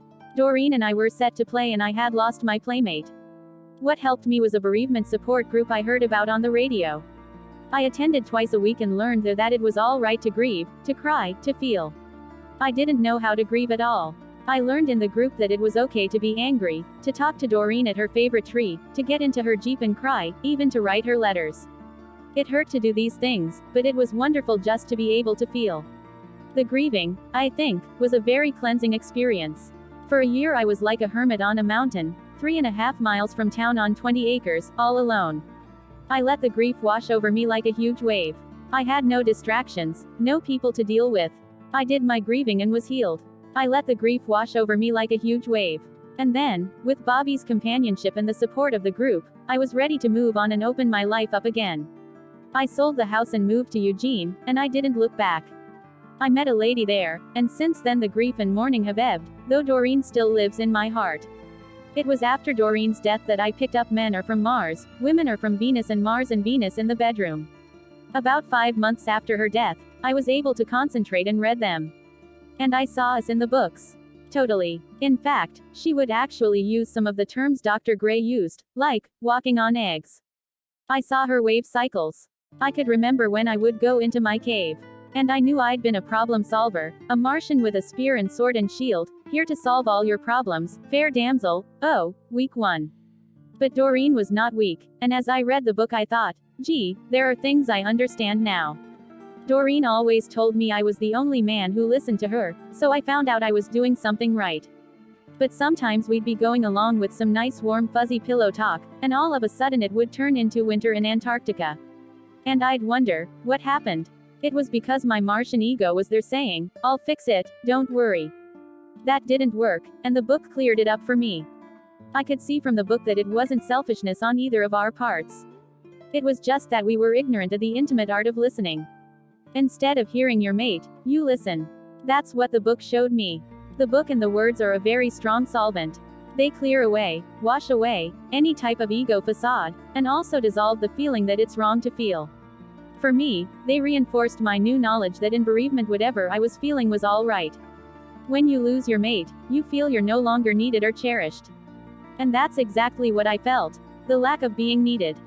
I recognize that now. In my new relationship, the things I learned from Dr. Gray function wonderfully. Mostly it's the science of listening. My new friend recognizes that as a value, she just wants to be listened to. I'm so tired. I have a cold. It's been a hard day. I suppress the Mr. Fix-It syndrome and just listen. And when she looks at me and says, Bob, you're so incredibly understanding, I'm saying under my breath, both of us thank you, Dr. Gray. A footnote. This year I married the nice lady I described above. In our home we have 2 books to live by. The Bible and Men Are From Mars, Women Are From Venus. Chapter 7. Mars and Venus Together Forever. Love can last a lifetime, but it requires the ability to continually let go of our expectations about how our partners should be and behave and to find a greater understanding and acceptance. The acceptance that we are from different planets frees us to connect without having to change each other. This new understanding helps us to make sense of why our partner doesn't think and feel the way we do. But there are some things that happen in a relationship that are not acceptable. Some behaviors need to be changed for love to thrive. To be forgiving does not mean to accept or embrace abuse. To be loving, we must also set boundaries and limits. To be forgiving does not mean to accept or embrace abuse. Some behaviors, like violence, addiction problems, lying, and infidelity, are clearly unacceptable. We need to say, "This is unacceptable and I need you to clearly acknowledge your mistake and promise never to do it again. I feel that before I can open up again to trust your commitment not to do it again, you need or we need to seek professional help." If your partner is unwilling to acknowledge his or her mistake or the need to get help, then in most cases the only loving answer is to let your partner be responsible for correcting himself or herself and temporarily separate. Saying no to unsupportive behavior may feel mean because you mean what you say, but it is not an act of love to allow someone to repeatedly hurt you. Sometimes our greatest challenge in a relationship is to set that boundary in a loving way and with forgiveness. Everyone makes mistakes. To forgive those mistakes is the action of love. To forgive strengthens our love. Without forgiveness we cannot grow in love. In a sense it exercises our love and makes it stronger. To not forgive can be as hurtful to ourselves as the perpetrator's original mistake was. When we do not forgive, we hold on to our hurt and we hold the other in a place of being unable to change. To not forgive is just as hurtful to ourselves as the perpetrator's original mistake was. To forgive is to let go of our pain. It is also to let go of trying to change the person. Sometimes we passively endure abuse hoping that if we just love the person he or she will change. This submissive non-resistance is not forgiveness and generally doesn't help. It only makes matters worse. The challenge and responsibility of the victim is to first protect oneself from being hurt again and then to wish the other person well. We must try to see our partners as capable of eventually changing without our direct help. In my seminars I focus on all the little things, all the little mistakes that couples make because they really don't understand each other. These little mistakes are easy to forgive, both because they are little and also because it's clear that they arise out of our partner's ignorance. They don't know better, they are from a different planet. Couples laugh together at their mistakes. Although I don't directly deal with a lot of the big mistakes in my seminars, couples write to me and share how that environment, miraculously, helped them to forgive their partners and themselves for the big mistakes. By learning to forgive the little mistakes, they were able to forgive the big mistakes. By learning to forgive the little mistakes, couples were able to forgive the big mistakes. When we focus on forgiving what is easiest, then gradually our ability to forgive is strengthened so that we are capable of forgiving the big ones. If you have a heavy load to carry and you are out of shape, the best solution is to start by carrying the smallest and easiest pieces until you build up your strength. Then carry the heaviest pieces. Similarly, in a relationship, start with the little issues. Then, the big issues stop being so big or difficult to handle. Forgiveness and apologies. Equally important to finding forgiveness is the ability to apologize. Forgiveness and taking responsibility to correct behavior are the two wings of love. Just as it takes time to forgive, it takes time to correct a behavior. Whenever there is a crisis in a relationship, there are always two polarities working. The person who committed the mistake needs to look at it, and the other partner needs to look at forgiving. The wound heals most effectively when both participate in the healing process. It is hard to forgive if your partner does not apologize and work toward correcting the mistake, and it is hard to apologize and work toward correction if your partner does not forgive.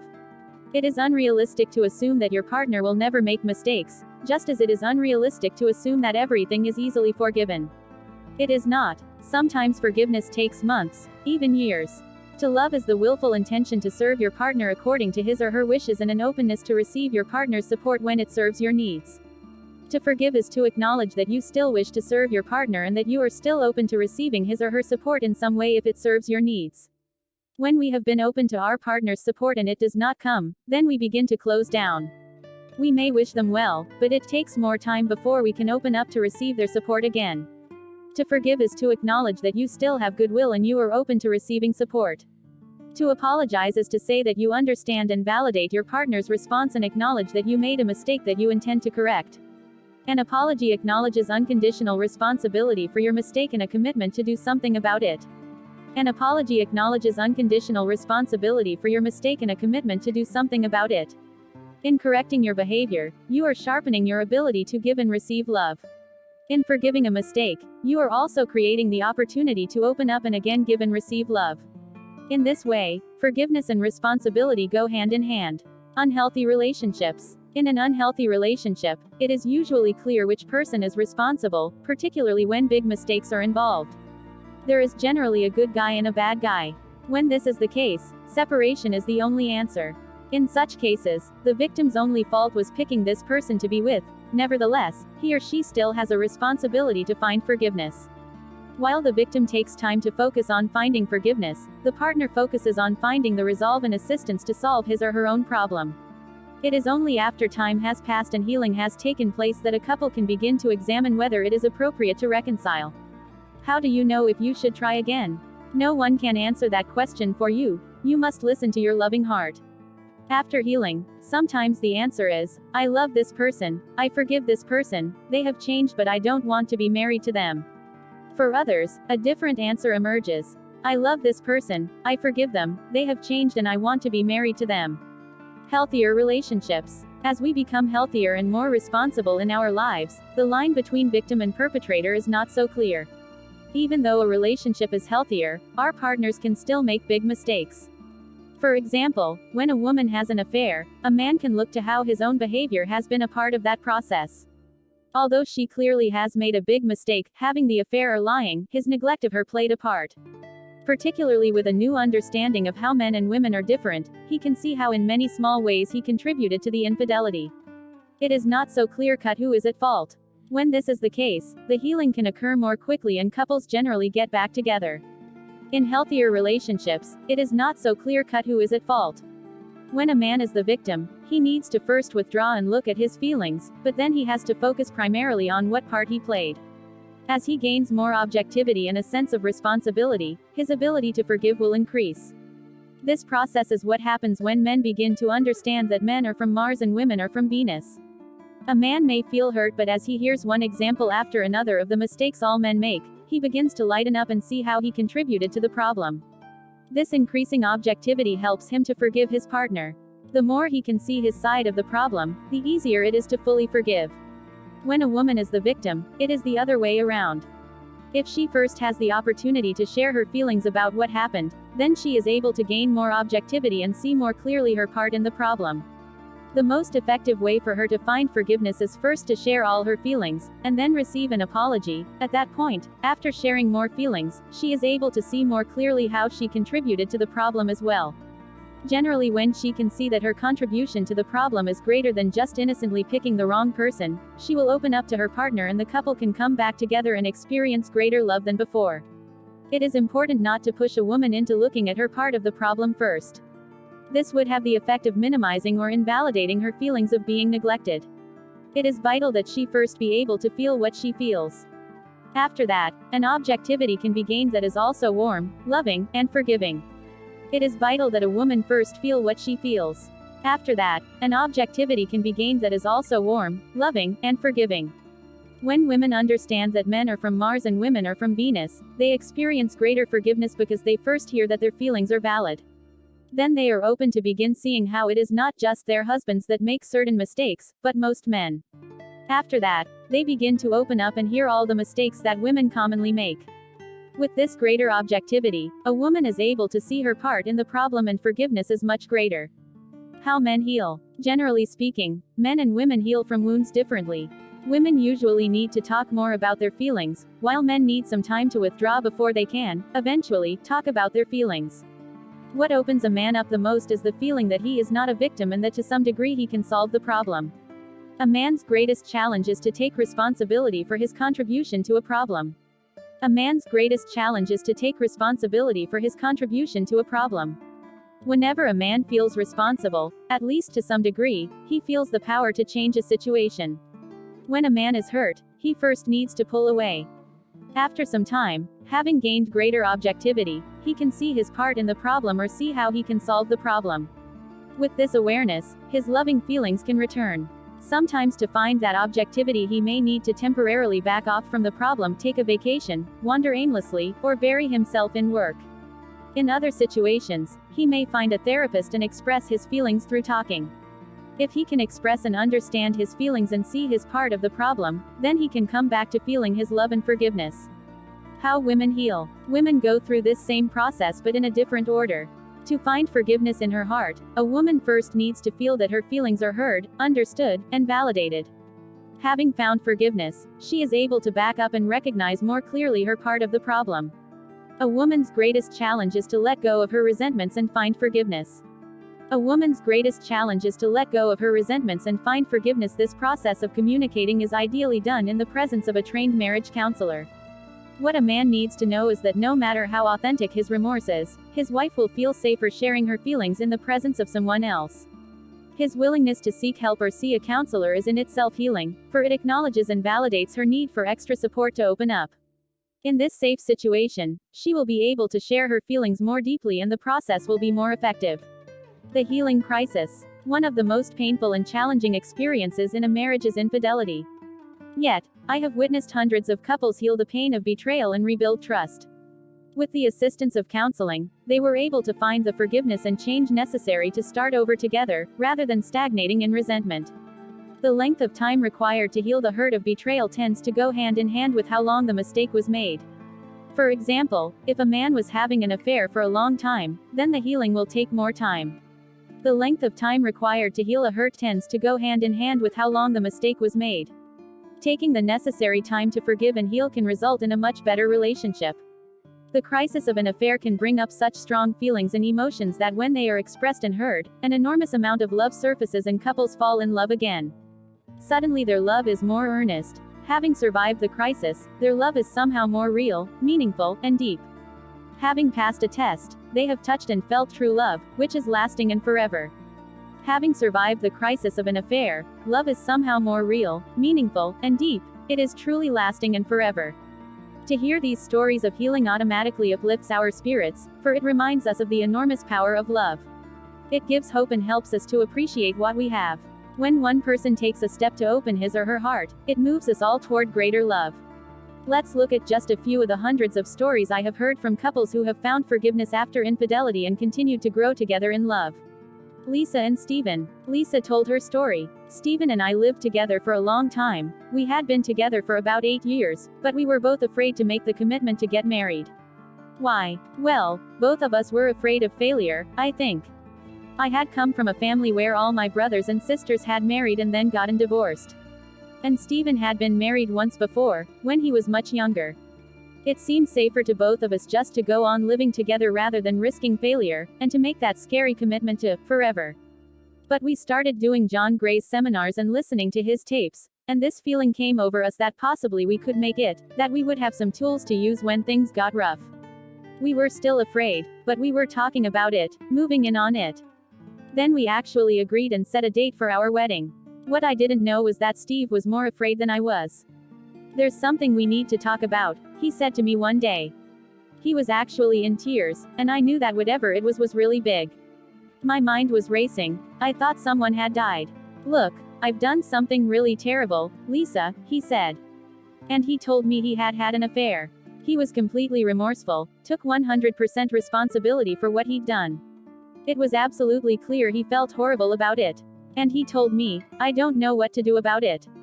I was totally shocked. On some level one had felt the distance, but I hadn't been sure what it was all about. As I looked back, I saw that I had known that something was going on, but hadn't really trusted my own intuition. Both of us ended up crying. And both of us, I'm sure, were thinking about our wedding.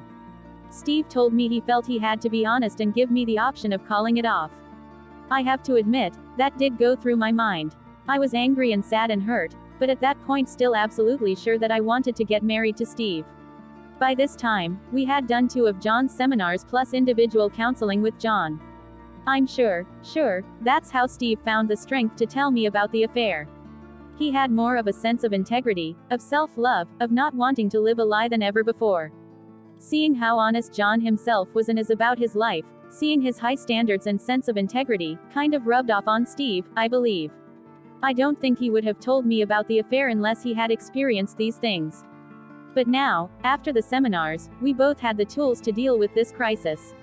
It sounds funny, but it wasn't too hard to get through it. I needed to ask a lot of questions. Where did you go? When did you sleep with her? How many times? What kind of a person was she? And we talked a lot day by day. Getting through this was a process. I wrote out my feelings using the love letter format, shared them with Steve, and got his response back.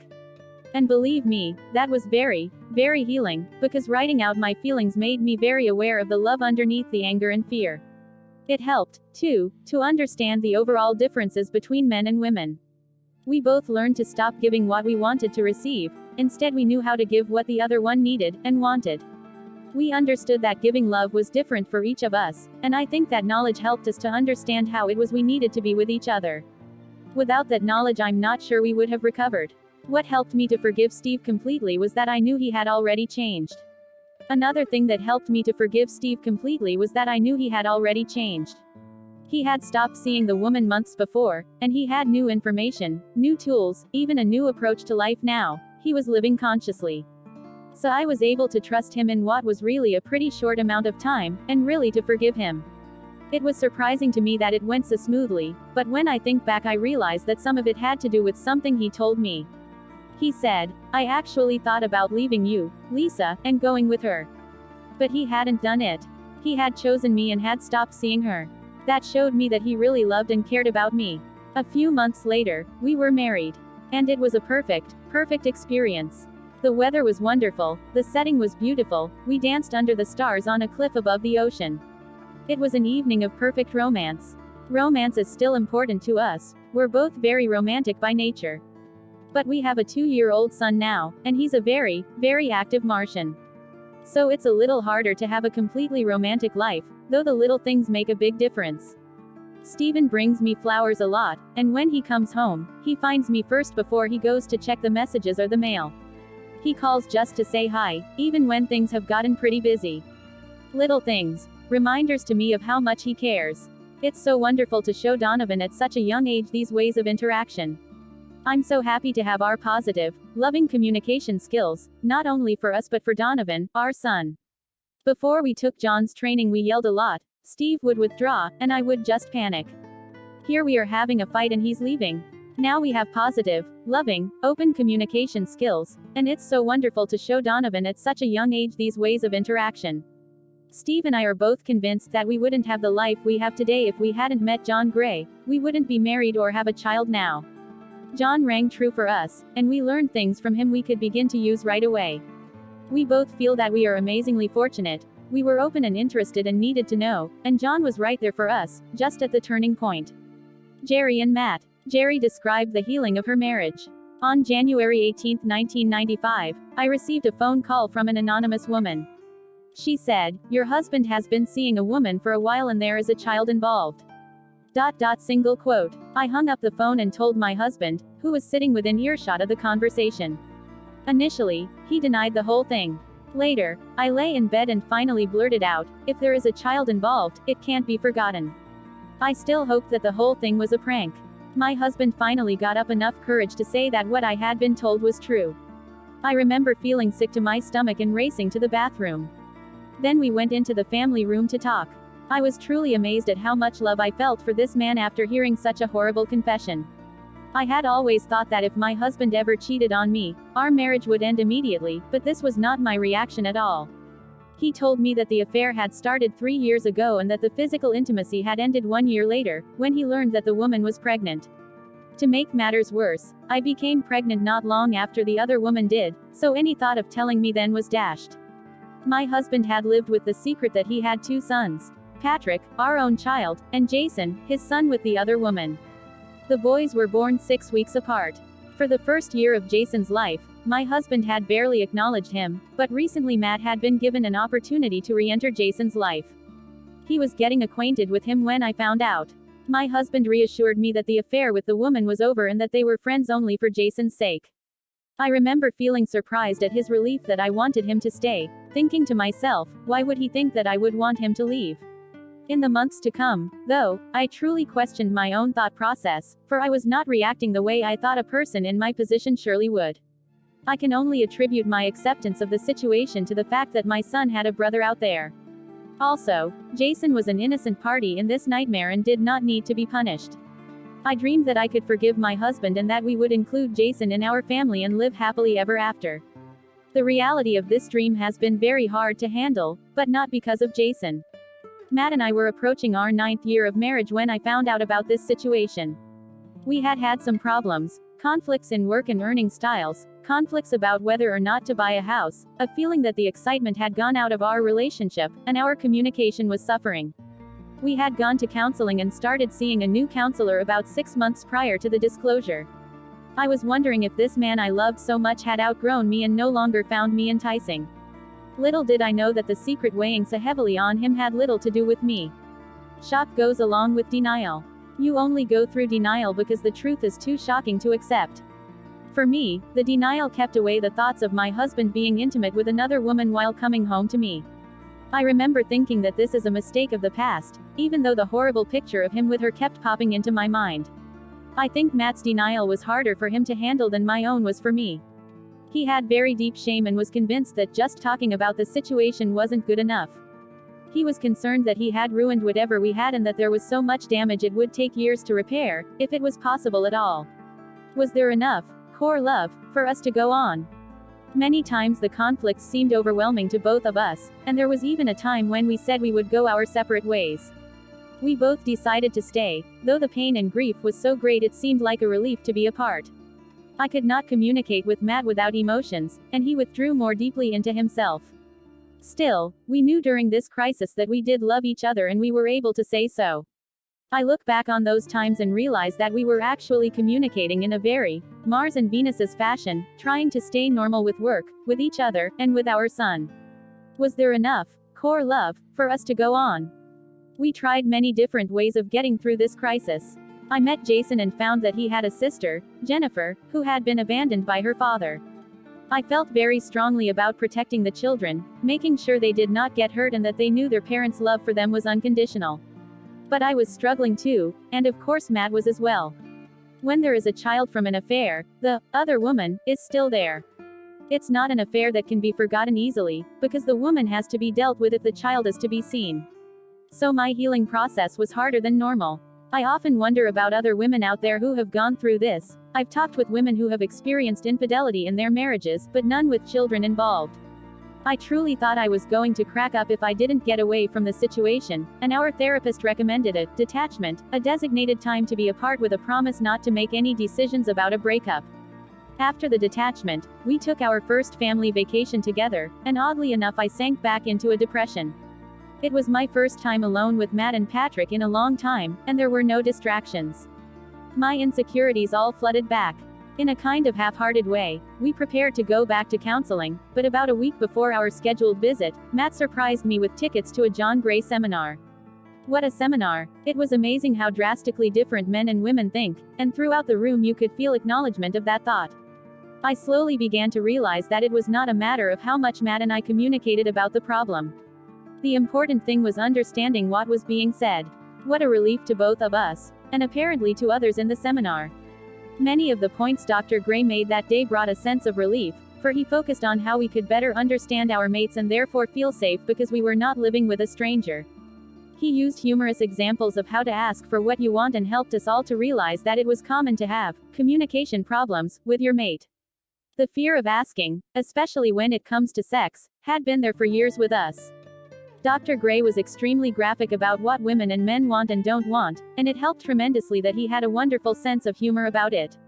He reassured us that both spouses in a marriage can and will make mistakes, but that relationships can get better. Matt and I left the seminar with a fresh awareness of each other. At this point, we already knew that we truly did love each other but that our passion was bridled with old fears.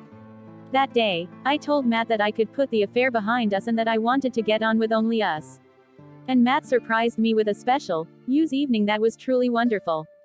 Dr. Gray is right. The planning for use evenings provides great anticipation. I'm not going to end this by saying they lived happily ever after, because we still have hurdles to face along the way. But I can say that I now want to make Matt's and my time together a priority, and I don't feel selfish about saying this. We both know that this is just as important as raising our children. I thank Dr. Gray for his candor about simple areas that are not usually discussed, even among men and among women. Julie and Larry. Julie recounted her history with Larry.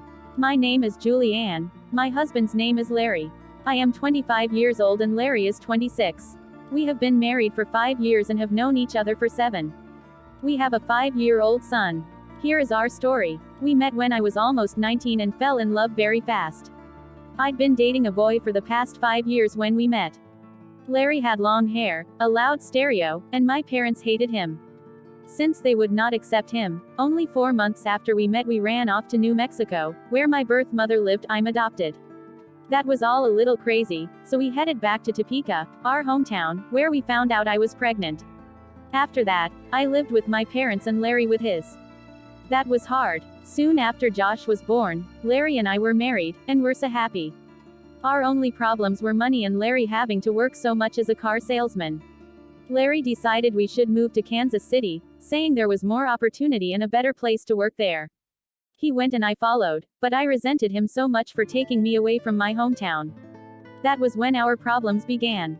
Little by little, we stopped talking as much, stopped having sex as much, and stopped sharing. We hated living in the apartment we were in, and in the middle of everything we decided to buy a house. Everything really started going downhill. We worked hard on the house and made it beautiful, but we had a 4-year-old who couldn't play outside because of the street and a wife who was lonely because her husband worked until 10 every night. It was awful. We were strangers living together, roommates, I would often say. Then it happened. A guy the first knew started giving me compliments about how pretty I was, all the things I wanted to hear from my roommate, but never did.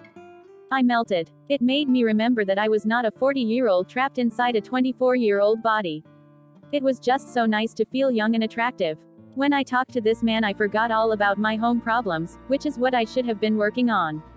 I wanted a divorce. I was jealous of my divorced friends. Their lives actually started looking good to me and I really felt like I was single already. I just had a stranger who slept in my bed and took my covers. That was it. There just had to be something else. All the country songs fit me perfectly. Meanwhile, my husband had met a woman at work. He was feeling the same scary feeling I had. This woman did the same to him as the guy had done to me, made him feel attractive again. It felt so good to him to be desired. When all of this came out, we were sitting in the car in Topeka. There was a lot of honesty, hand-holding, crying, and even some good old giggling, the way we used to do. We knew we had to start over completely. But we got together as a team again and I started reading your books. I'd read every paragraph I could to Larry and he was very patient with me, following him around the house, reading. I learned such a lot from those books. I started dressing up for Larry more. And when we would get a babysitter, which we tried to do more often, we would go look for places to park. That's fun. The excitement and risk can be very exciting.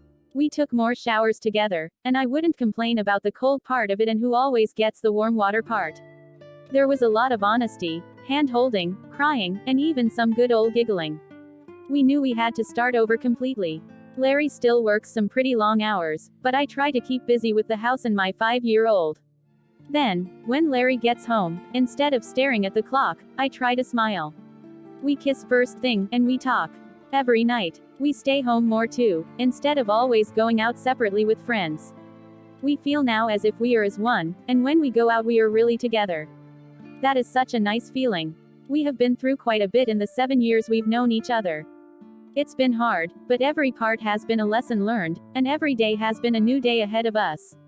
I am so grateful for all that we learned and for how much we have grown in love. Jan and David. Jan shared, David and I have known each other since we were 9 and 11 years old. At 15 and 17, we began dating. Neither of us had dated anyone before the time. What attracted me to David was his sense of humor, friendliness, affection, and dependability. His generosity and thoughtfulness to others were important, as were his caring and concern. He got along well with my parents and family. He was fun to be around and I felt special and loved. We shared the same taste in music and enjoyed being together every chance we could get. We went steady for 5 years and then married in 1969. Over 30 years, the best time of our relationship is the happiness we have now. We are fulfilled now in ways we never thought possible during our lifetime together. The best part of our relationship is that with everything we have been through, we are still totally devoted to each other and the love didn't die. Also important is the fact that we were strong enough and willing enough to resolve our problems, despite the odds against us. Our emotional commitment to each other is what I consider the best part of our relationship of more than 30 years. We are fulfilled now in ways we never thought possible during our lifetime together. The most consistently difficult part of our relationship has been communication. We have both had difficulty stating what we need and want from each other. This leads to resentment that can be long-term. But we have learned the importance of asking for what you want and how to tell your partner if something bothers you. For example, David has always preferred my hair long but never pressed the point. I preferred him without a beard, but I didn't feel I could insist. When we both got what we wanted, we felt much happier. Seemingly small things can make a big difference. The section on communication in Dr. Gray's book Men Are From Mars, Women Are From Venus has helped us in our day-to-day relationship. He explains the different languages of men and women and how we interpret things differently. This helped me so much in dealing with David's PTSD, post-traumatic stress disorder, which occurred after his return from Vietnam. David served in combat in 1969 and 1970. He did not return from Vietnam the same man I had known and married. The changes in David were so numerous I feel I can only mention the very most troublesome ones here. Lack of all emotions except anger, suspicion, and depression at certain times. We learned eventually that these were anniversaries of the deaths of fellow soldiers. Highly critical and quick-tempered, and no more sense of humor. Hearing loss and tinnitus, both progressively worsening over the years. Bothered by helicopter noise, fireworks, parades, parties and other gatherings, war movies. Talked about Vietnam in conversation but refused serious discussion on the subject, and refused to admit that his war experiences had affected him. Needed to sit in a certain spot in a room, with his back against the wall and facing the door. Suffered insomnia and other sleep-related problems, especially around anniversaries of the deaths of others. Slept on the living room floor off and on for 13 years. Became a workaholic, but changed hobbies frequently, first obsessing then dropping them. Experienced emotional numbness. Became hypervigilant. Always listening, observing, developed an exaggerated startle response. Had difficulty dealing with death. Couldn't react to it. Had a need to control. Always had to lead, and overreacted when someone did something wrong. Had difficulty asking for what he wanted. Felt he didn't deserve it. Needless to say, these many changes put pressure on our marriage. 3 things helped us to survive them: an understanding therapist, a Vietnam veterans group, and discovering John Gray's books and tapes. But our marriage wasn't saved and renewed until we had experienced a truly devastating situation, which almost caused us to break up. That experience is difficult and painful for me to think about, let alone write about, even now. About 2.5 years ago, David confessed to having had a 3-year affair. He had ended it, deciding he truly loved me and wanted us to be happy again. He wanted us to go to marriage counseling and finally admitted that he had problems relating to Vietnam. I had suspected another woman for quite some time, but repressed those feelings in my heart of hearts, because I couldn't cope with the reality, even though I had nightmares and had become physically ill from emotional stress and anxiety. When my greatest fear actually came true, I grieved for the loss of our marriage and had to decide whether to leave or stay. I had completely devoted myself to one man for my whole life and now realized that he was no longer mine alone. Once we entered counseling and David joined the Vietnam Vet Support Group, we felt we needed a fresh start, a new marriage, to become the partners each of us wanted. David shaved his beard and mustache and now looked like the man I had married. I grew my hair long the way he liked it. I bought David a new wedding band and had it engraved, "Love Always, Jan." Dr. Gray's books helped us through this time as well. We felt that he was writing just for us and knew our thoughts. Last year, we celebrated our 25th anniversary with a party of our family and friends. In conclusion, we see that we overcame our problems because we both truly wanted to be happy together and still loved each other enough to persevere through much pain, soul-searching, and hard work. The effort was worth it and, as I wrote at the outset, we are happier now than when we got married. I would say that Dr. Gray's books helped us to see and experience each other as true soulmates. They opened our eyes to the love we always had, but that was hidden for a long, long time. Sometimes a devastating situation can be a blessing in disguise. Thank you, Dr. John Gray, from the bottom of our hearts. Robert and Crystal. Robert talked about his own infidelities. Crystal and I have been married for 12 years. We have 3 wonderful children and a beautiful home. For the first 6 years we had good communication and got along great. We are both successful therapists. Everything was ideal in our marriage except one thing: I started having affairs. Even from the beginning I was not sure that I could be monogamous, but I tried. Crystal is a beautiful woman, but after a while I just lost that feeling of attraction. When we were together, I would think about other women, but at least I didn't do anything. We used to argue when I would stare at other women at the beach. She knew something was wrong but didn't know what to do. Slowly everything changed. Eventually I started acting on my feelings. Over a 3-year period I had several affairs. I thought that if I could just fulfill my fantasies then I would become passionate for Crystal again. At first it worked, but after a while our whole relationship changed for the worse. I became depressed. I was helping people in their own lives but my own life was going downhill. Crystal was changing. She was no longer happy to see me. Nothing I did seemed to make her happy. Everything on the outside was beautiful but on the inside we were numb. After reading your book, I realized that I had to tell her. It was something that I didn't seem to have any control over, and it was only hurting her to keep it from her. I told her in a letter. She was so hurt and angry. I felt so bad, but at least it was out.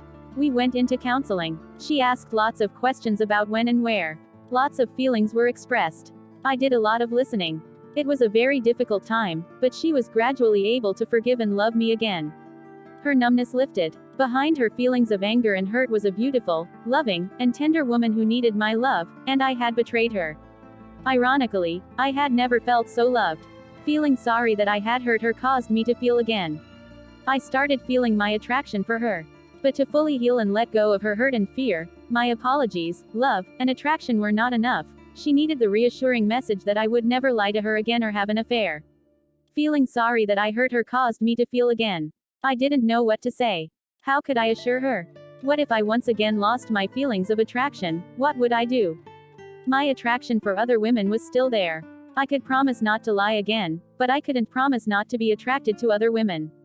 I told her that I loved her but was also still attracted to other women. It hurt her so much. Whenever we were around another beautiful woman, she would begin to close down. She knew I was attracted and I was. Then we watched your video seminar. When you talked about mental monogamy, it completely saved our relationship. When you said a man can love and be attracted to his wife and also be attracted to other women, we were both so relieved.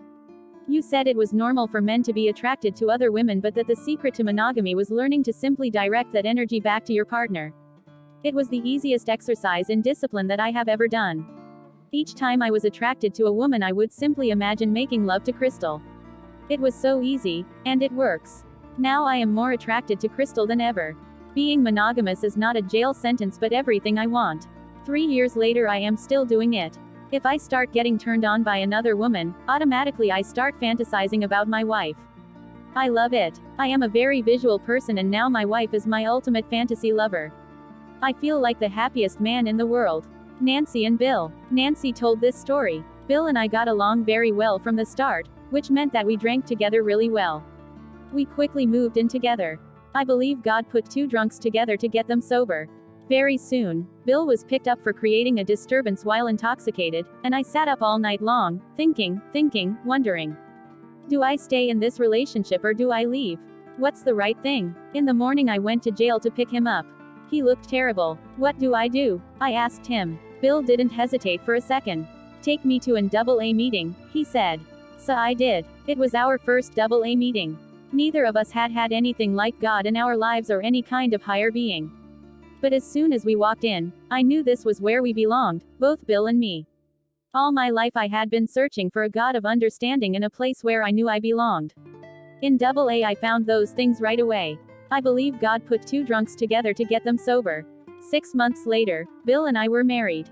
We went on our honeymoon to France, where people drank from morning to night. We drank cappuccino. When we got back home, we began working and eventually bought a home. That was when things started changing. Our marriage seemed to fall apart, and we grew away from each other. I felt as if we were just roommates. No sex, no romance, we never even saw each other. But there was a man at my job who seemed very understanding. I went to him and talked to him about my problems with my husband, and he told me I was beautiful, filled my head with all the things I needed to hear from my husband. One day, this man came to my house. He followed me into the bedroom where I was changing. It's God's will, he told me. And into the bedroom walked my husband. When Bill saw us there together, he said the most amazing thing. Nancy, when you crash and burn with this man, I'll be there to pick up the pieces. We didn't know what to do. Bill and I talked all night long. Was our marriage over? Should we get a divorce? Did we want a marriage that was running on empty, where we hardly saw each other and never had sex? We just didn't know what to do. I asked Bill to go with me to see a marriage counselor. 2 days later, I picked up Men Are From Mars, Women Are From Venus.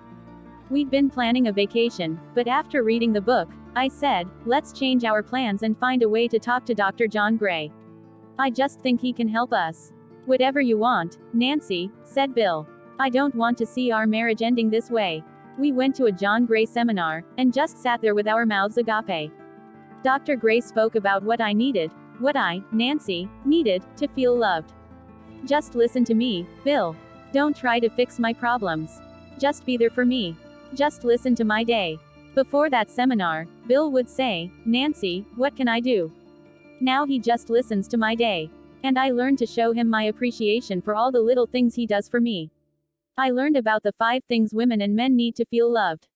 I learned about the huge importance of the little things, that extra hug, that extra kiss, and how to show appreciation for them.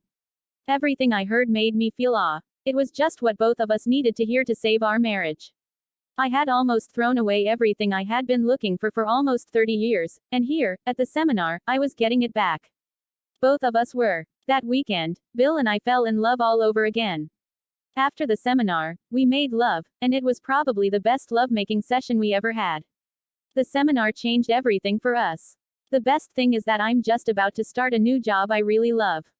Before, the way I didn't feel worthy of anything.